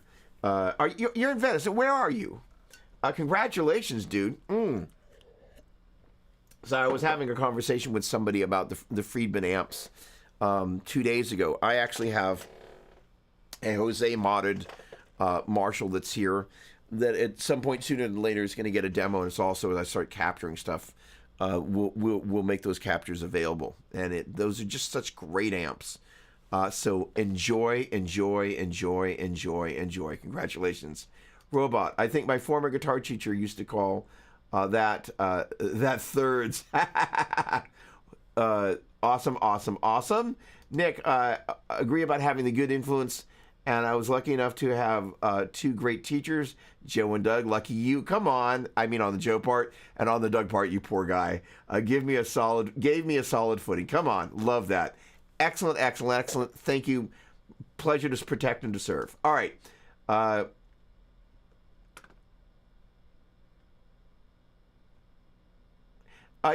it's an interesting thing, Robot. So that maybe if you're on a mobile device, I'm going to read that out. Nick, it saddens me how many people shun lessons today because of one or two negative experience or simply because of pride. Nobody's going to tell me how to play, man. So it's one of the interesting things is like I kind of, Steve Vai, one of the guitar camps referred to as the Dark Ages. And during the grunge years, there was a giant downturn of people wanting to learn about the guitar. And I don't care, who you are, what style you play, learning from somebody who can show you about arrangement or layering guitars or, actually like playing and bending in tune. Doesn't matter whether you're playing grunge, like playing the guitar and not kind of...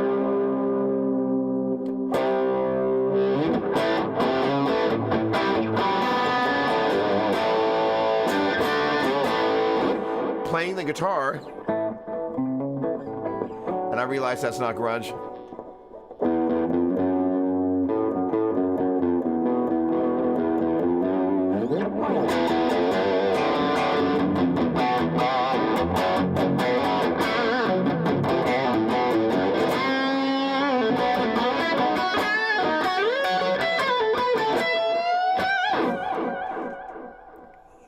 Flippin' A. Okay, all that to say is that, having somebody that can kind of meet you where you are in the instrument and go, hey, let me help you out there is one of the coolest things ever. And yeah, I think pride does factor into that. And some people are also, I think, confronted about believing that maybe they won't get any better, which is actually understandable. We all have some stupid tape that plays in our head. Tom Cutts, great to see you, my man. Griffin Gaines, hello. Paul Richard, exercise practice with effects such as delay, reverb, yes or no? It's a great question. So my practice routine starts off in the bedroom. I'm now permitted to have a guitar in there and actually practice. So I come in and I kind of, it starts kind of my morning caffeine routine, and I'll kind of get my guy going on its 15-minute measurement guy there. There we go. You can see, like, boom. Why did you not go to 15? Hang on a second. Let's try it. There we go. I'll do usually 2-ish repetitions on different types of things that I'm working on. And so that practice regime is really important. But the interesting thing is I kind of came down this morning and kind of, I try and get up a little bit early to prepare for you because this matters to me. This is one of the most important things that I get a chance to do. And it's not the sort of thing that I just roll down here and go, I don't know, what am I going to do today? I don't always know exactly what I'm going to do, but I do my best to kind of show up and feel I'm present in a significant way, because this is important. Your time on your Saturday matters to me. And so the idea is I was sitting here with this amp. I'm like, it's a lot different than sitting up there running the things that I'm doing, upstairs acoustically. And so the reality is that I spent a lot of time in this chair playing along with different tracks, including the album stuff that I'm working on, finding my vibe. That is different than playing along with a distorted and or a tone with delay and reverb and running your practice exercises. And I was like, there's a disparity here between what happens upstairs and what happens downstairs. Like, I need to spend a little bit more time just running my scales just with some delay and reverb going, simply because as you're kind of there's a little bit of extra stuff going on, and you want to, you know,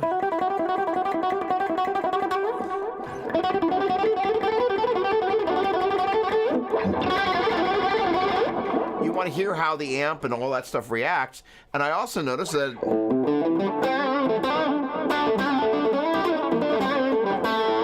there's a potential for string noise, especially if you're in a key like B flat. I'm purposely playing the open strings.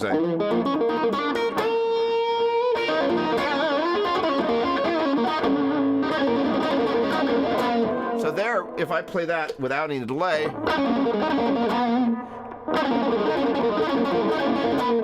versus a Cia, there's a whole back up on the volume control. It's a whole different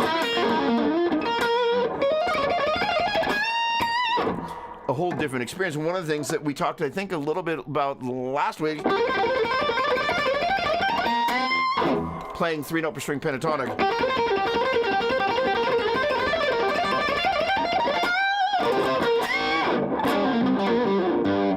And so, you know, that takes a certain amount of like being present with the instrument, right? So practicing that and making sure that with the right hand, we don't have, if I go here and play a G, the G string and its 12th fret harmonic will ring. Right, so there I'm muting that G string. There's another G harmonic ringing elsewhere, but that you get these sympathetic harmonics. Same thing with this A note, not quite as strong as the G to have it, but it'll ring. Actually, very strong. That's going to be the G, the open A string. Oh, that's the harmonic then probably on the D string. Yeah, there we go.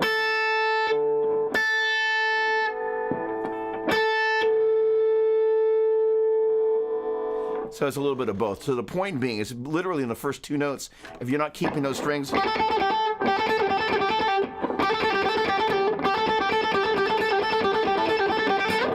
the way, if you're wanting a nice little picking exercise, right, that's basically, it's 2 3s and a 2.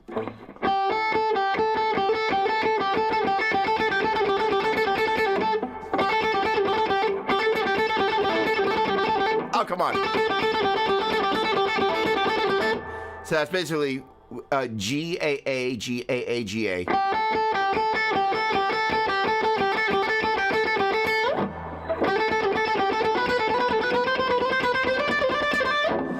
But, you know, it's just kind of, it just kind of gets your brain and your fingers used to doing different things. All right. Good. So the answer is, great question, all of the above. No amp, just getting a chance to really know the sound of the instrument on its own. A little bit of delay and reverb. I had the reverb. Hold on, this is just a reverb. All right, add a little delay.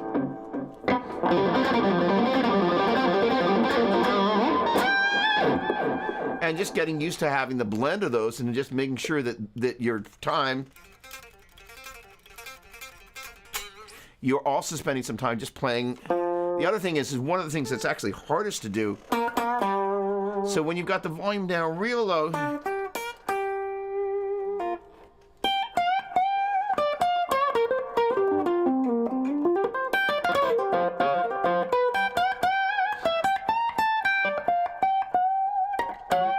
it's actually one of my favorite places to play because it has this very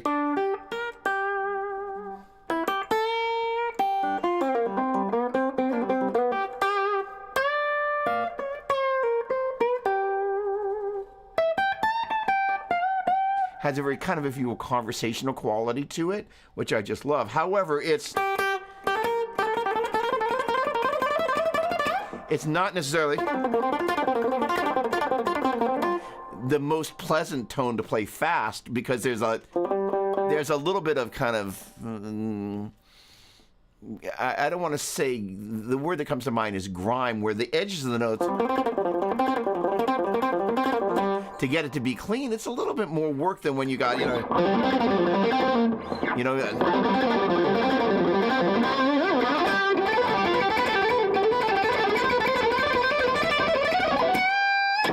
when you have a little bit more something on the notes, they're just easier. And if you switch over to the neck picker, it becomes that creaminess.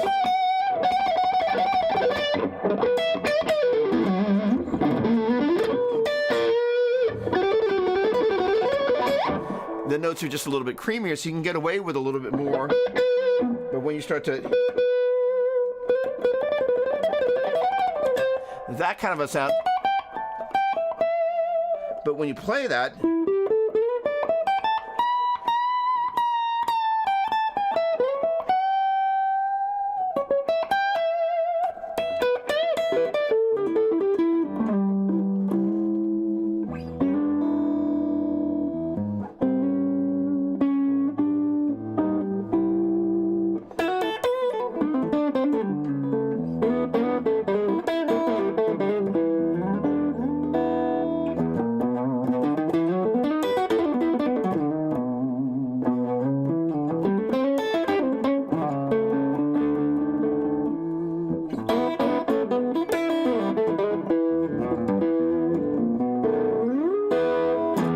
But the idea, you don't have all that greasy stuff. So this is where that sort of practice acoustically, you're like, okay, this is what the guitar is actually. And when you add a little, you don't have an awful lot to work with it.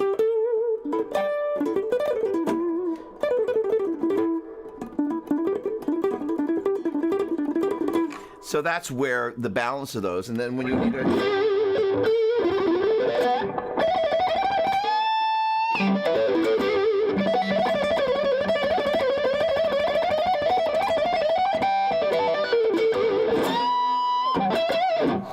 you work together. All right. Excellent question, my friend. Good. That's a really great question. So during the lessons, pretty much, I'm kind of like, all right, and I will, depending on what it is, I'll turn my delays on and off at different times. But with the students, generally speaking, hearing you clean and or with a distorted tone, but no effects, that way we get a chance to hear is like, what does it really sound like? It's a great question. Andy Martin, what's going on? I'm not going to get out of here without a big head. Very kind. I know it's said with the love and affection, not intended to do anything other than show appreciation. Great to see you, my friend. Love that photo. Love that smile, my friend. Gary Moore, what more to be said? Thank you, my friend. Ada, what's going on? How are you doing? Great to see you, my friend. Is there any way to make a Strat's neck pickup sound more like a Les Paul neck pickup? Yes. Number one, if you can do it, there's a DiMarzio pickup called a PAF Joe. It is a humbucking pickup, so you would have to route the neck position. But the great thing about the PAF Joe, it's the best neck pickup I've ever heard. It makes, and it's in, so it obviously started off as a bridge pickup, and, the Satriani guitars, for a period of time had, 2 humbuckers, and now he's gone for the narrow aperture thing in the neck and the 24 fret neck as well, which means that you have less room there to deal with. But what it does is it makes, it has a stridiness and the best elements of Les Paul kind of put together. It's the magic pickup. Best neck pickup I've ever heard. It's fabulous. Great question. So, another great point, which is, last night I restrung my Kramer, which has got rails here and here. Those are Duncan pickups, rather. Oh, there we go. So here's the thing is thank you for that, Nick. So the deal is, back in the day, to my ear and to my taste, I found, I think I might have mentioned this last week, a number of the rails pickups, they were trying to get to match the output of humbucking pickups. But because they're picking up, and I think we talked about this last week,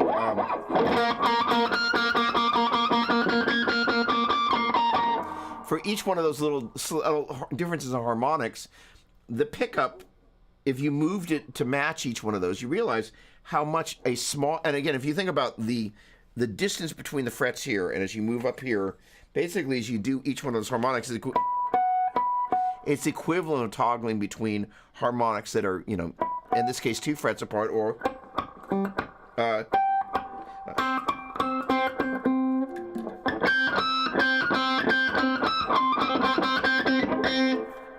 so that's how, you know,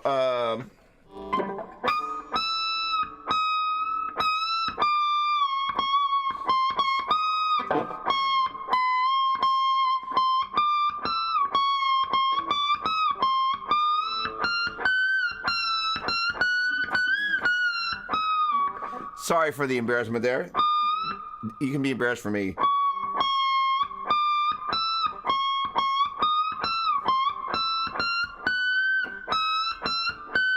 But the point being is how little you have to move the slide up there to affect the distance of a half step or a whole step or some other interval.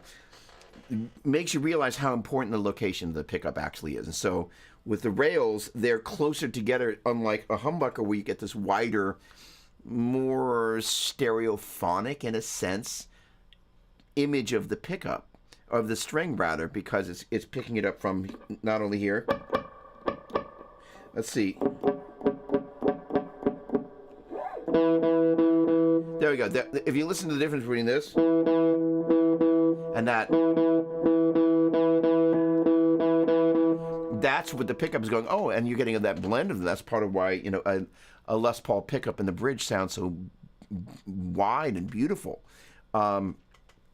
So the idea of the rails back in the day, they used to just try to make them match the volume, but because they didn't have the distance between the pull pieces, you would lose the harmonic depth. So they had a tendency to be pokey.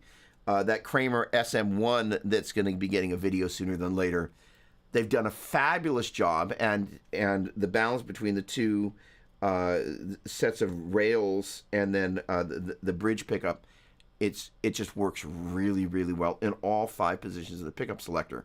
So that is to say, you know, and then the DiMarzio guys, you know, I'm a fan of anything that's a great pickup, right? If I can have it in a guitar, or I can put it up in a guitar, and it allows me to go someplace that I hadn't been able to go otherwise, and being able to put the narrow aperture. So there's, I think, the next. So there's another one of these V's floating around, and the DiMarzio folks sent they also make, and there's actually another demo that's coming. Gibson makes a humbucking P90, and those are right in this guitar right here, this Les Paul Special, and they flip and sound great. Bet it'll sound great through this. The DiMarzio folks sent their humbucking P90, the Satch rails pickup, whatever that's called, for the middle position, and then I'm going to do a mini humbucker in the neck, so it has the ability to kind of hear not as wide as the pull pieces are on this pickup. Even though there's a cover here, there's another set of pull pieces, right? But that's going to be a very interesting kind of variation. And these guitars sound enough alike that it's going to be kind of cool. Now, that said, there's no guarantee that this guitar is anywhere close to being in tune. But this right here, sorry, freshman move, hello.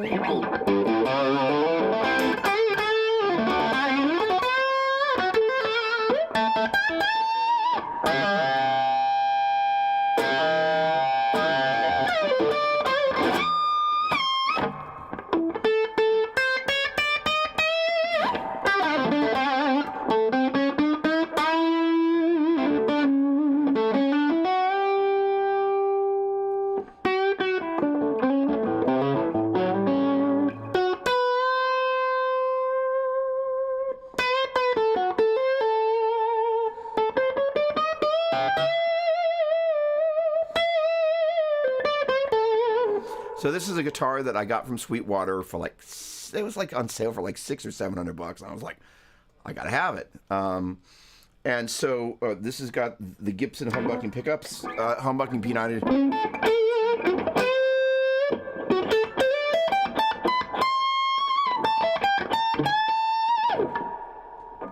all the way up. That's how quiet that is. It's like, oh yeah, you know. So I'm really excited to kind of try this. The other thing is this guitar, I blatantly put the locking tuners on there. And these are actually D'Addario makes locking tuners, and these are really cool. And yeah.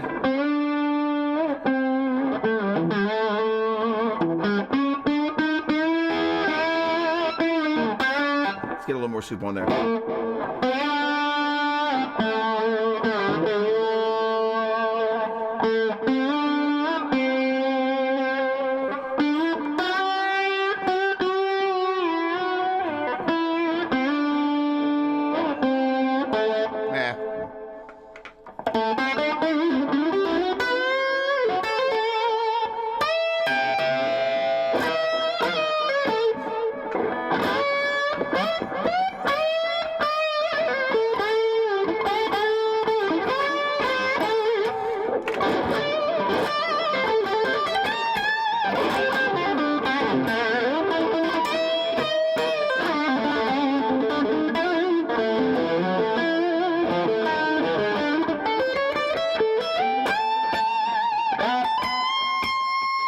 Bring the volume down, back to tone off. A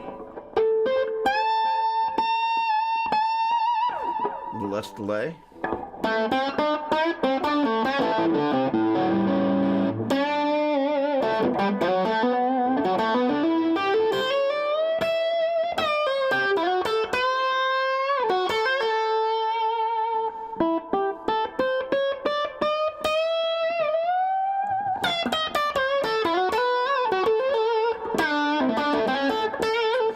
Beautiful sound, right? Slide stuff.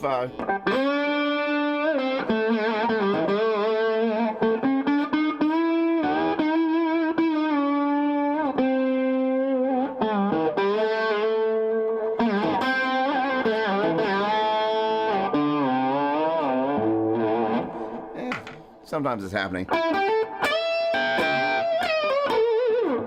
Point being is that P90s, for those of you that haven't played them, they're traditionally kind of a vintagey sound. I actually think the interesting thing is that these pickups are actually, these are identical pickups. They're rated at 17K, which means that it's an interesting, there's an article that my handler at Gibson sent me talking about the variance in wire and the magnet that's used. Actually, that rating is subjective because it's measuring resistance, but doesn't necessarily always equate to the output of the pickup. However,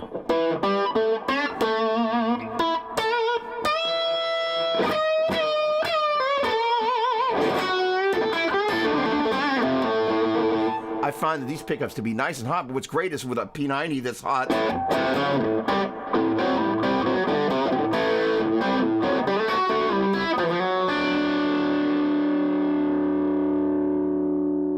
like if I held that on the pickups that were in here originally, it would just be making all sorts of noise. So all that to say, I love pickups. And what about Hardy? Tell me more. I don't know Hardy, but tell me more, please. Ada, I'm planning on buying an Epiphone / Les Paul Standard. But before that, I'm still on the Silver Sky SE. What a great guitar. I take it you saw that video that Paul Reed Smith did with Tim Pierce and Rick Beato, and if you haven't, you got to see it. And anybody that's watching this, please. It's killer.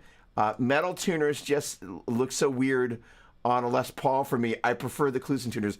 You know, that's a very interesting... First of all... It's an interesting. So I actually I've got one of the greenies here, and I replaced the stock tuners with locking tuners, but they're actually the black. They've got black pegs, twisties, and so I don't mind the chrome. This originally had the perloid on it, to your point, but I don't mind the chrome, and on the gold hardware guitars, I go with the gold finish on there. However, I could see how you'd be like, just, you know, it's not that kind of vintage look. However, and they do actually make some perloid style locking tuners, but this is what Gary had, and I was like, hey, can you put some on there? And the great thing, this guitar really had a tuning issue, which now has been solved. Staying in tune, I've discovered, is a very special thing, right? And you know, because I bend so much,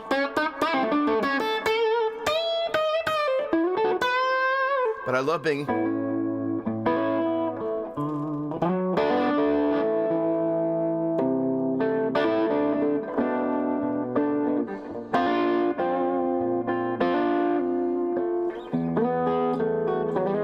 Rhythm guitar playing.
Great guitar. All right.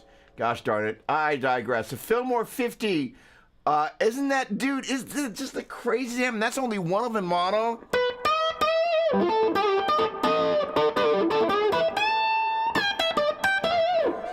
And it is creamy, gosh darn it. Yes, yes, yes, yes, yes. Tom, first of all, great to see you, my friend. Not to be a corrective guy, but I believe vintagey rather than vintagey when you said the pinky in the air.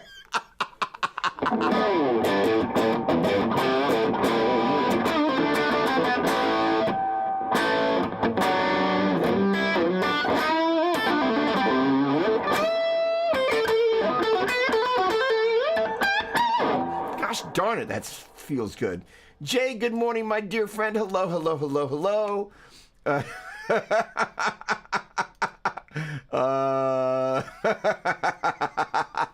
That is going to be the funniest thing anybody said all day. Virtual hats off to you, my friend. Well crafted. Smoke Mirrors. What's going on? I'm an amateur singer-songwriter, and I need help with a song I wrote. Cool. Awesome. Wow. What have I done now? Wow, it sucks. Braden, what's going on? Oh, there we go. Okay, good. All right, I see you there, hanging out down below Smoke. Braden, lots more slide playing for me lately. Leaving tomorrow for a long weekend tour. Awesome, with a country rock band. Yes! And the slide is just the right touch fairly often. Way to go. Have a great time. Send me a clip, dude. I'd love to hear and see it. Sonny, what's going on? You're never late in my world.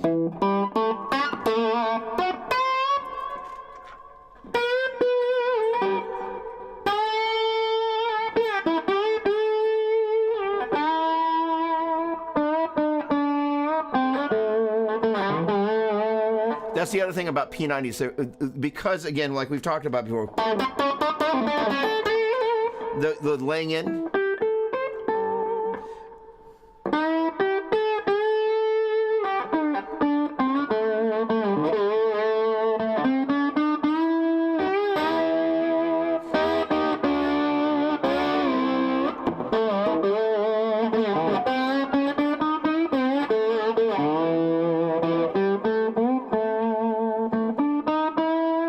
Almost has a violin-like quality.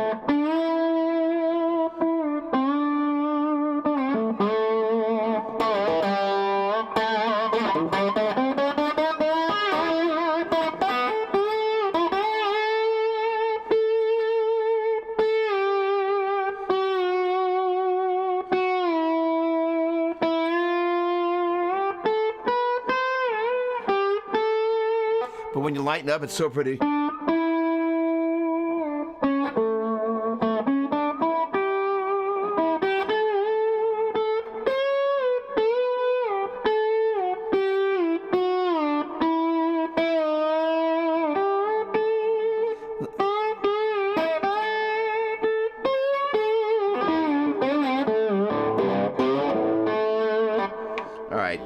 I digress again. Brian, what's going on? Finger picking Doppler, not. Oh, Tom, you got some competition. Stefano, what's going on, my friend? Great to see you. Buonasera. Smoking. I have, there we go. I have the basic guitar setup and vocals, but I need help developing and adding other instruments, tracks, and piano. So, without hearing it, my suggestion would be as follows. I would. One of the things you could try is using ChatGPT and describe your song and the arrangement and the instruments that you're looking for. And go, give me a list of songs that use this thing, talk about the key, talk about the tempo, and talk again about the orchestration and also the dynamic range. Say, give me a list of songs. Then go back and pull those songs up in whatever your Apple Music, Amazon Prime, whatever, Spotify, wherever you live sonically, and then go back and play those and put a playlist together. And then, like in Apple Music, and just let that just loop as you're kind of wandering around in your living space, and let it just kind of soak in and permeate your creative space, and kind of listen for, actively and passively listening for how the orchestration's working together. Kind of when and where things are playing, when they're not, who's kind of coming front and center for the focus. What happens when that primary thing like the vocal steps out of the way? Does the sax come in right away? Is there empty space? Is the space always filled? If you could make the analogy of a stage, is there always something at the front and center of the stage? Or is there a time where somebody kind of steps back? So let's imagine you're the lead vocalist, but you also play a little acoustic guitar. Well, you step back and all of a sudden you're part of the band versus the lead vocalist is the focal point. And how does that orchestration breathe, if you will? Because, the other thing is that marking, key, I like to talk about a dynamic range of 1 to 10, marking your sections so you really have a clear idea of the dynamic range of how loud or how quiet you want a section to be, and different iterations of that section. Let's say, you're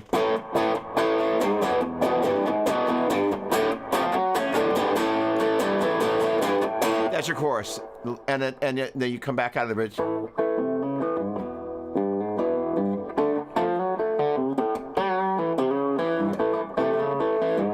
The other thing is that chorus figure.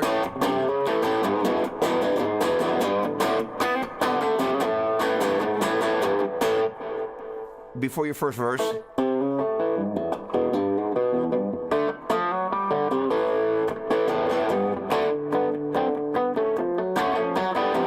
Is a great way to kind of play just that little.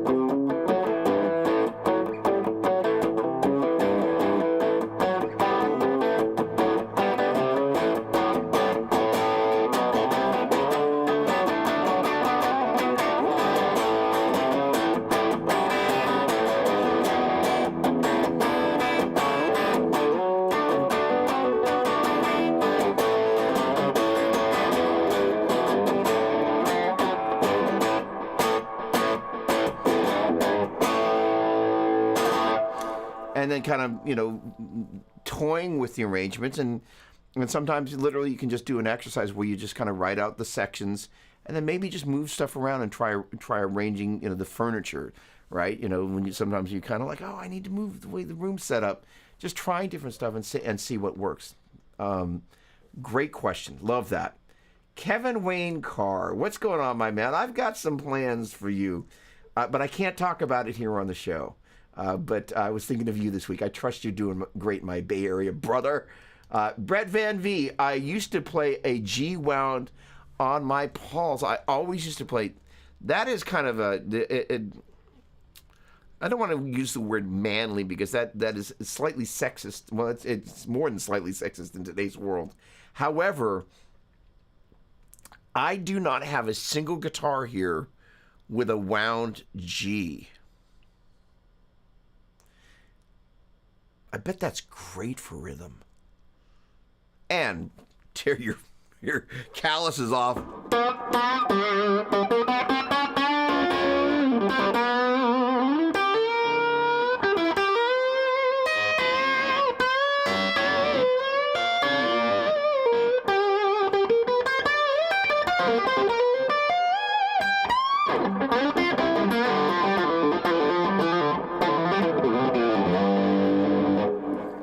I gotta try that. All right, awesome. Speedwagoner, what's going on? Refer to the Doppler crazy string replacement. Love that. Come on. Eric, gotta run. Good to see you. Great to see you, my friend. Eric, hello, hello, hello. 2 Erics in a row. I'm going out now, Doug Doppler, but looking forward to more of your live videos soon. I have a lovely weekend, my friend Simon, and the very same to you. Thanks so much for warming my heart today. The kind words are always appreciated. You know, I work long hours here. I could spend more time with the wife, and I don't. And so it's always a pleasure to be appreciated for the time that gets invested, and it is it's one of the things that makes what I get a chance to do very special to me. So thank you. Not the praise, but the appreciation. Thank you. Anil, hello, hello, hello, hello, hello. Can you talk about how the Fillmore, I've got the dialed in, have a minute gain, presence, tone controls? Absolutely. So what I've got,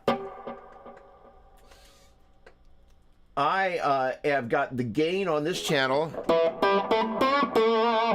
at about what I'm going to call a little bit between 3 and 4 o'clock. The treble is actually pulled back to about 10 o'clock. The mid is at a little bit below 1 o'clock. The bass is all the way up at 5 o'clock. And I'm playing on an open back 212 cabinet. It's the matching Fillmore cabinet. So it's not as tight in the bottom end because there is the air escaping out the back, which makes it a little bit looser but not floppy. The presence is actually rolled way back, which is one of the reasons it's got kind of a more of a kind of a vintagey, kind of a almost like a Mark II boogie type of vibe.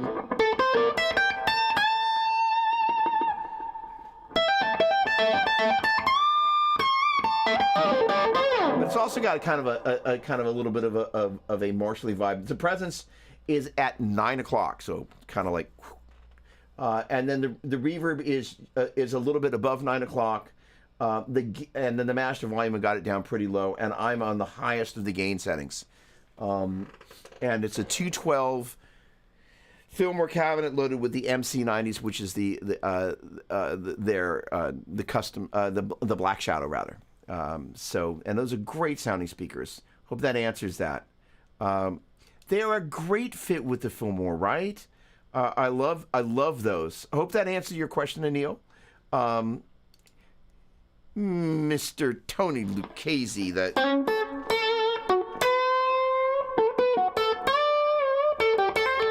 the dawn of guitar. Tony made a cameo as a mafioso in a video, or in a movie rather. Sorry, movie star. Troy Ripson, what's going on? Looking great. Thank you very much. You look at that art, always getting better. Hope things are well with me, and love the guitar. You're probably on that one, but Troy, just for pisses and giggles, I'm waiting kind of for artwork to kind of come through, and I had it in my grasp earlier this morning before I rearranged my desktop. But we are re-releasing Ground Zero, which you played a huge role in blowing up on radio. So thank you very, very much. It's the 30th anniversary, and we're using that to kind of kickstart my Spotify presence, and so then the new instrumental album is going to follow after that, and then the vocal album. But I really appreciate all the love and time and everything you invested on Ground Zero. So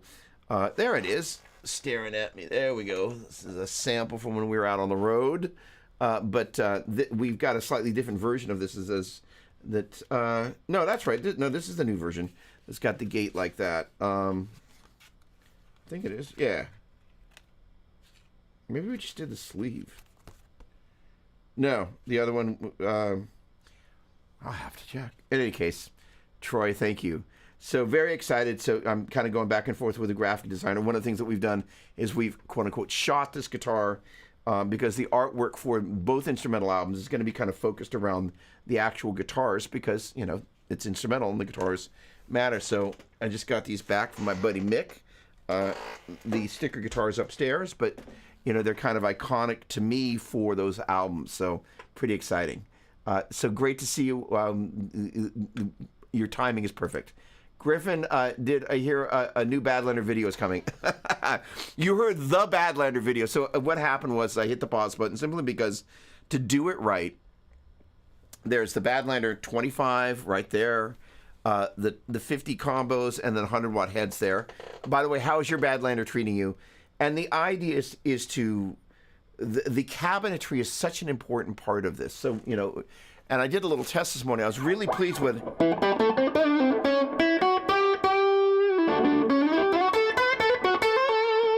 with how well what I'm actually hearing in the room kind of translated through this mic, and part of it is the angle that's right there, so it's kind of coming in there. I'm like, actually sounded pretty shockingly close, even though it's a ways away. But the cabinetry makes such a huge difference. So one of the important things about that particular video that needed a little bit more TLC was if I'm going to say it sounds like this cabinet, and I don't actually mic it up, then it's kind of like, I'm not going to mic every one of the cabinets up, but I need to do enough of that so people are going to go, okay, that's a bass line. And say, if that's the bass line, when you use the 212 vertical, because it's a less deep cabinet, there's less bass response. So probably one of the things I'm going to do is go back and forth between the mic'd up oversized 412 and a mic'd up vertical 212 and go, if you keep this in mind when I'm talking about less bass because it's less deep, this is what it is. But then I can say, you know, based on the style, size of venue, or styles you play at, size of the venue you play at, all these things, these are going to be the factors, and then give enough of an example of the cabinets mic'd up, and then in turn using the cab clone IR that's built in there in on all of the Badlander amps. But really, my big discovery was like when I got the hundreds here, and I just first thing I did was plugged it into the oversized recto, and then when I used cab clone IR, there was enough of disparity that I was like, hey, you know what? There are some other things. So this is, I don't know if you caught that part, but this is cab clone IR plus, which in addition to having all the goodness that's in cab clone IR, also has an attenuator, which means you can keep a speaker or cabinet, etc., connected, and so the amp is seeing the actual impedance curve of that speaker, which influences the power amp section and the sound of the amplifier. So even if you're going to do that and still use an IR, the way the amp is behaving is different than when it's seeing just a reactive load. And, you know, nobody's trying to hide this from anybody. It's just different.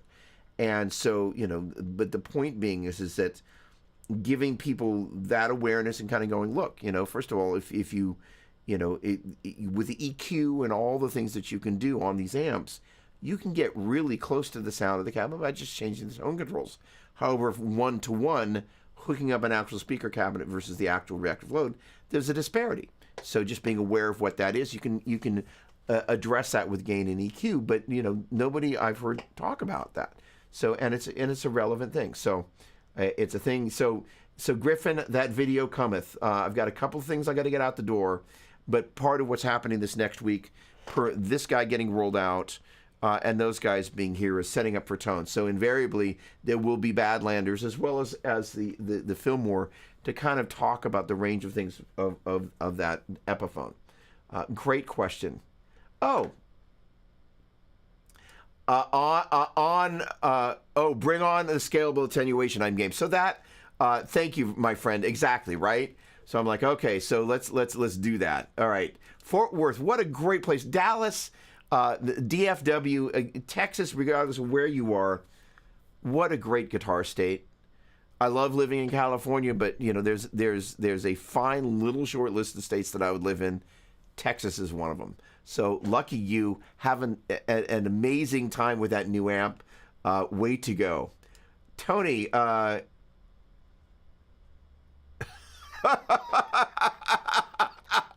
Well, for better or worse, there we go. Thanks, my friend. Great to see you, Tony. Always a pleasure. Louis Olvera, my dear friend. If you want to learn, start from humility. Without it, you will learn nothing. Tell me about it. So the funny thing is, Louis, I do have to kind of say, there is also the Jimmy Page, but if you look at you and me, kid, do we have anything there in common? So that is, hang on, let's bring Louis back into the mix here. So Louis and I were bandmates in 7th grade. Well, he was in 8th grade. No, I was in 9th grade, rather. But look at that. So come on. Look at you, my dear friend. Always a pleasure. Armando Diaz. I frequently use the Friedman cab oh, there we go. IRs by York Audio with my Mark II C Plus and Road King, and get better results than Mesa's Vintage 30s. It's what I'm working for. Just what I'm working on. It just works. So first of all, Mr. York is a good friend of mine. And so when I get to the Badlander video, Justin sent through a bunch of things that will be on there. And so the thing about all of this, first of all, I'm a huge fan of the IRs that are in here. I think they've done a sensational job. However, every guitar player has their own nuances. My only complaint is there is not a combination of a 57 and a 121. Now, as it turns out, as it relates to that cabinet right there, I'm using a DPA 2011C, I think is the model. And it's like it's $1,000 or a $2,000 microphone. They're not cheap, but it's the one mic. And I also am a fan of the Roswell Pro Audio stuff, which is markedly less expensive and yields great results. And I had a Roswell that was on the desk that I took it upstairs, but that's what I'm using here. So that's what you're hearing me through, both there and...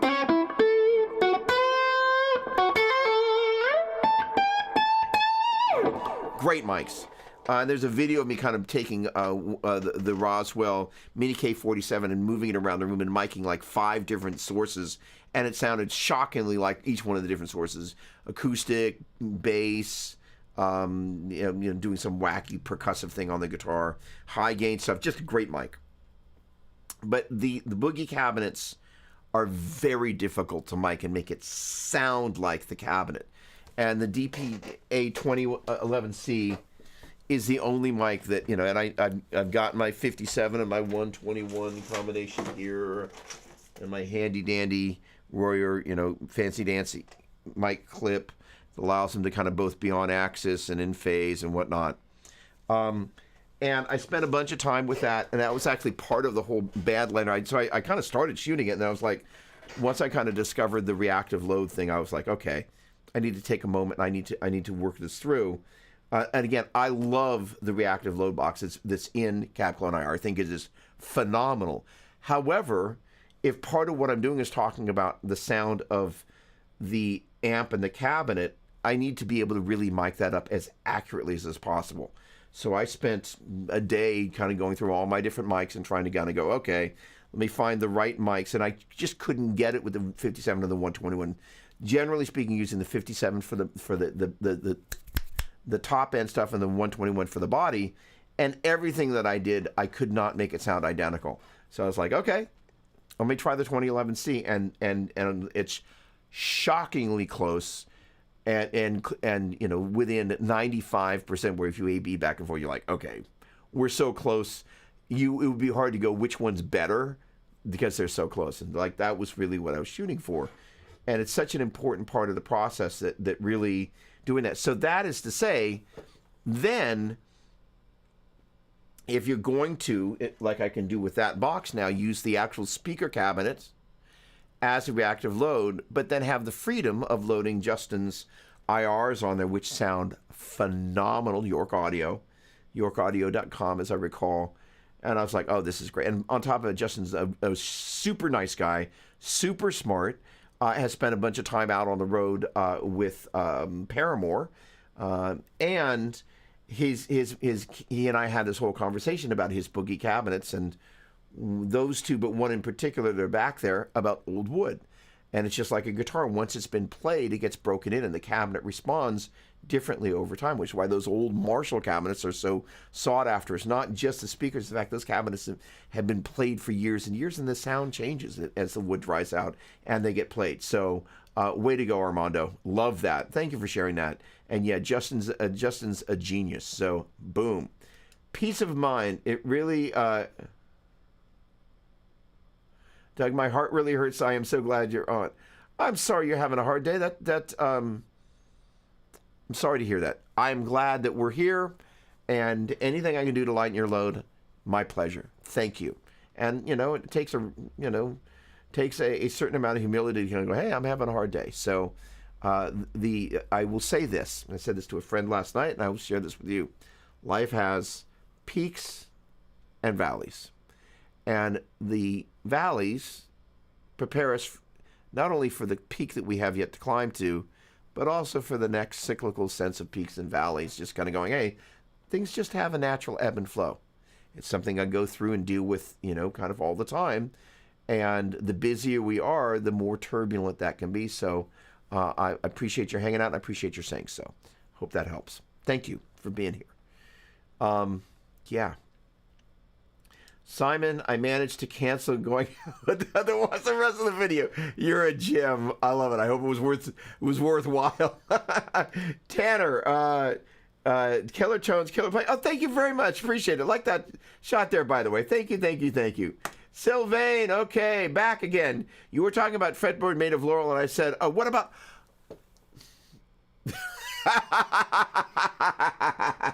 Now, unfortunately, Sylvain, you've dated both you and I, because there are people that are watching this and would not know about Laurel and Hardy. I love that. Lewis. Thoughts about a Gibson 57 Classic Plus versus the DiMarzio's 36th anniversary. Sorry, 57 Classic 57 pickups versus the DiMarzio 36th anniversary. So this is the crazy thing.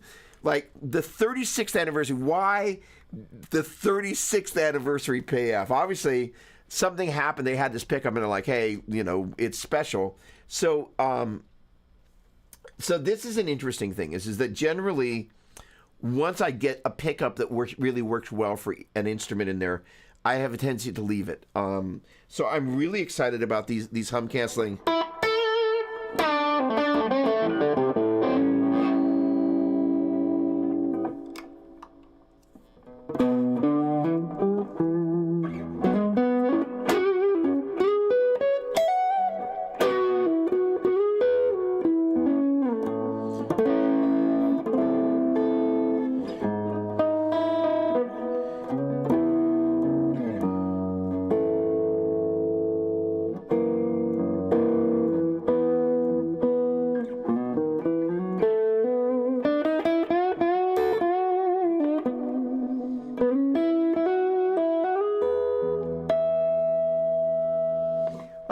This has always been a really good guitar. I kind of was very pleasantly surprised, but these pickups really allow me to get, because again, with the P90,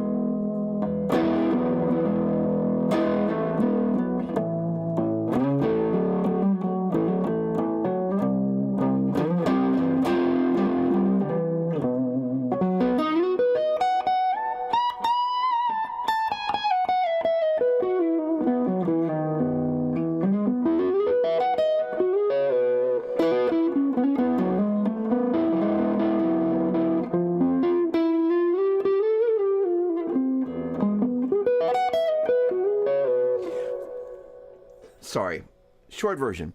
Once I kind of have something in it that's working, it's working. I have not tried the 57 classic pickups yet. And I have a feeling, kind of once I do the demo for this, more Gibson pickups are going to arrive. Probably my friends at DiMarzio may not be super happy about it. But at the same time, it's part of my gig as a gear demonstrator to kind of go, hey, let's check these out. So note to self, thank you for that, Lewis. So this has got, it's not burst buckers. I think they're pro buckers. Hang on, let me double check. Fact check. I have the PDF for this up. The one sheet. What are you called? Hold on. Yeah, it's a Pro Bucker 2 and 3. They sound amazing. I mean, like, holy flippin' cow, they're great sounding pickups. All that to say, and as I was playing that guitar, I was noticing how well balanced they were. I was like, the Gibson people kind of know a thing or two about humbuckers, if you will, right? Seth Lovett, right? And who also did the P90.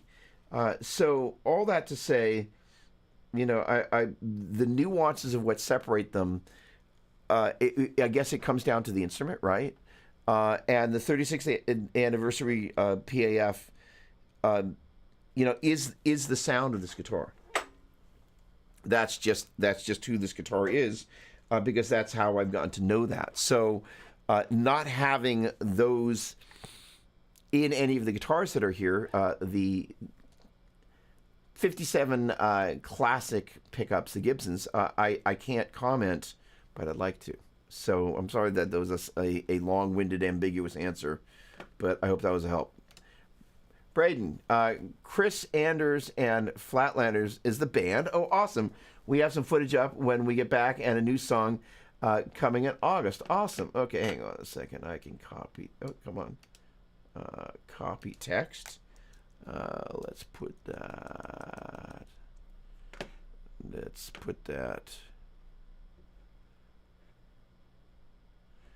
I'm going to put that here.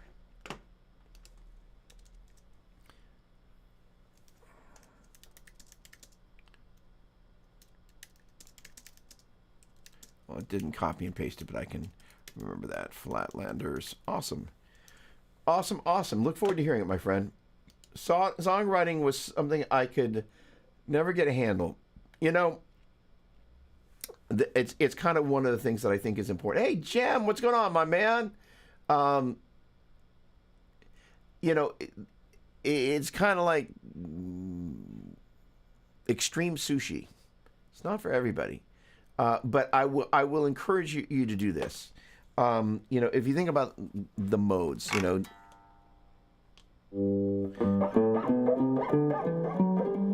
you pick Dorian, right? If that is, say, you took the A major scale and start off at second degree.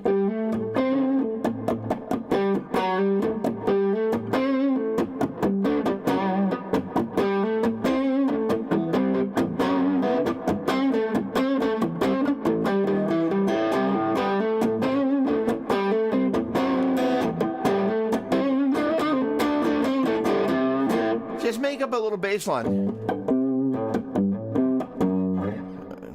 and start there and just loop that, and then kind of go.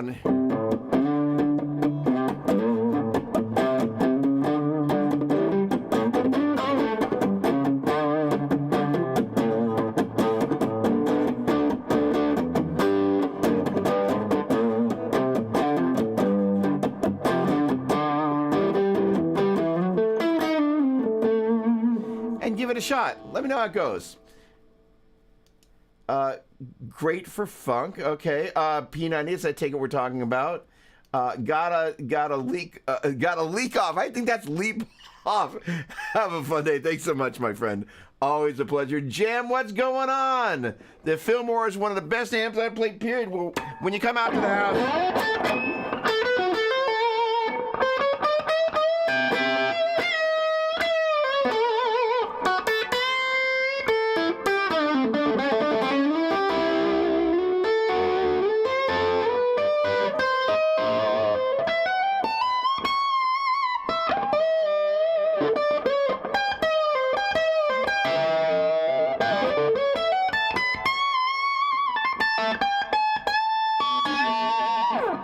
The interplay. What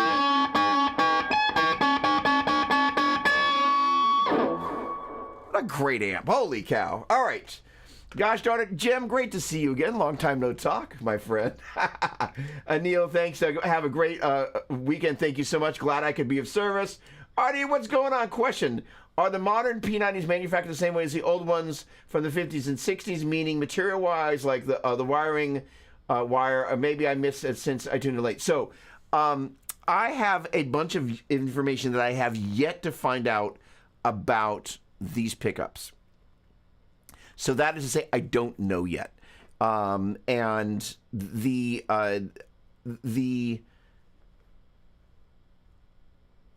fact that they're hum canceling means that there is some sort of dummy coil or some sort of thing happening, which means something's happening underneath the hood there that's different. Now, the interesting that I didn't know, and you probably know this, P90s don't have pole pieces. They've got pickup pole screws. I mean, yeah, you know that they're screws, but they're not actually referred to pole pieces, although these guys actually... No, there you go. You know, all of them actually, sorry, I hadn't even looked that close. They're all screws, so you can adjust all of them. Am I talking about? Yeah, there we go. So they're called pole screws. Well, like, you know, on like a 63 Strat's got, you know, staggered pole pieces. These have pole screws, so you can adjust and balance each one of the pickup screws to adjust, you know, in case you want a string hotter or whatever. Which I thought was interesting, and I guess I might have known that, but you know, it's not one of the things you really think about that much. And you know, you think about your average pickup and pole pieces, but you know, it's just a different deal, which I thought was really interesting. Now, that's interesting is that on these humbuckers here, they also have pickup pole screws. So I need to do a little bit more research on that, and I need to find out in terms of you know, what magnets they're using and the specifics of that, and do some cross comparison. So to answer your question, as I go to do the video on these guys, I will go and I will say, to my ear,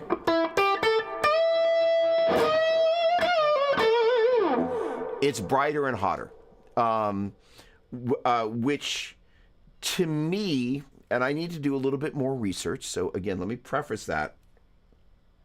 To me, it seemed like a blend of a P90 and a more traditional humbucker. I need to go back and do a little bit more of my work on it. But when I plugged it in, I'm like, oh, this is a different thing, but not necessarily a bad thing. So this pickup, as I understand, the first guitar that appeared into, and it may or may not have been wound for, was Billy Joe's Les Paul Jr.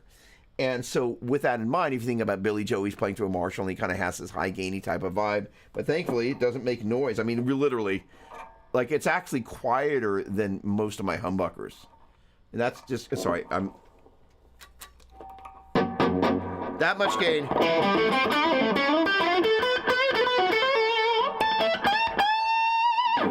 Like most of my P90 experience.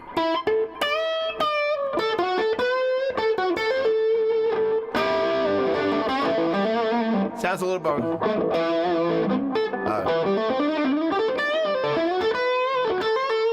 It doesn't have that.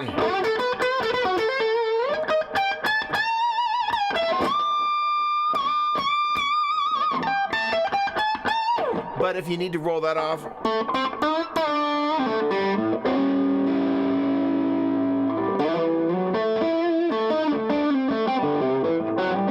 And, you know, one of the things about P90s that I love is the interstring communication.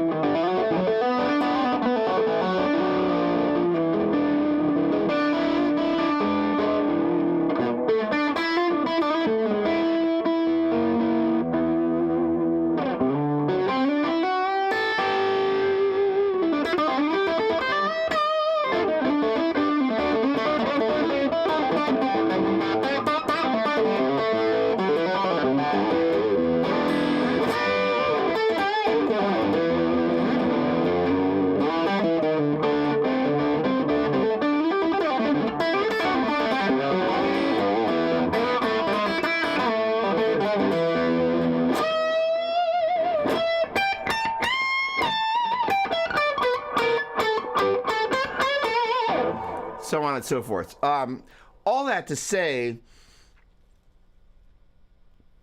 to my ear, and again, I need to do a little bit more. It's a different vibe, a great vibe, but a little bit different. I hope that answers your question in a not kind of really. Answer your question as best as I could. So, and then I'll go back. I have access to my, you know, my peeps at Gibson, so I can ask a couple of questions.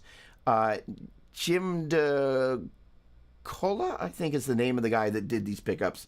He's a super busy guy, but I can probably fire a couple of questions via email that will get to him. So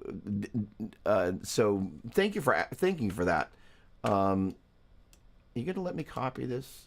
Copy text. You gonna let me copy you? Then let me do it the last time. There we go. Thank you, Artie. Noted. Thank you. Appreciate it. Griffin, gotta go. It's only been 3 hours.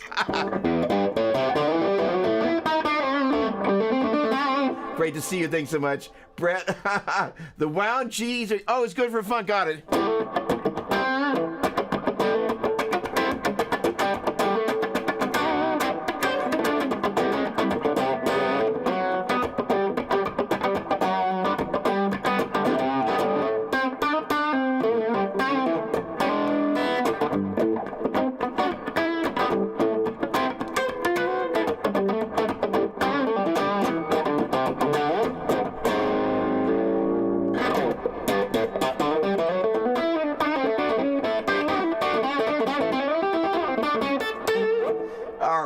Holy cow. Tom, do you know anything about Lee Jackson modded Marshalls from the 70s?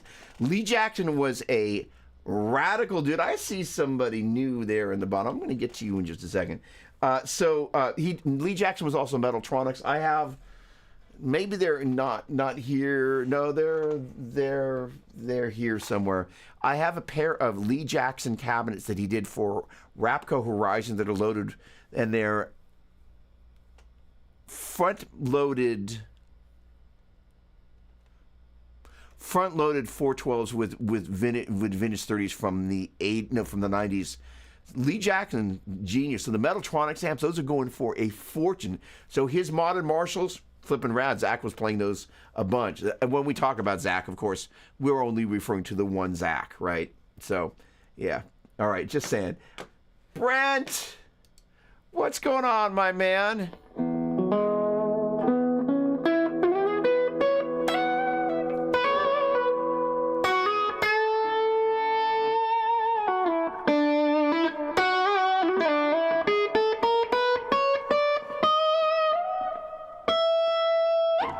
Great to see you. Hello, hello. Hey, you know what? I got to go teach a lesson now. So, ladies and gentlemen, I got a jet. Great to see you. Thank you so much for hanging out. 3 hours. Are you guys guitar lunatics and bass lunatics or what? Much love. See you next Saturday. Thanks so much. Love you. Thanks again. Cheers. What a pleasure. See you next time. Thanks again.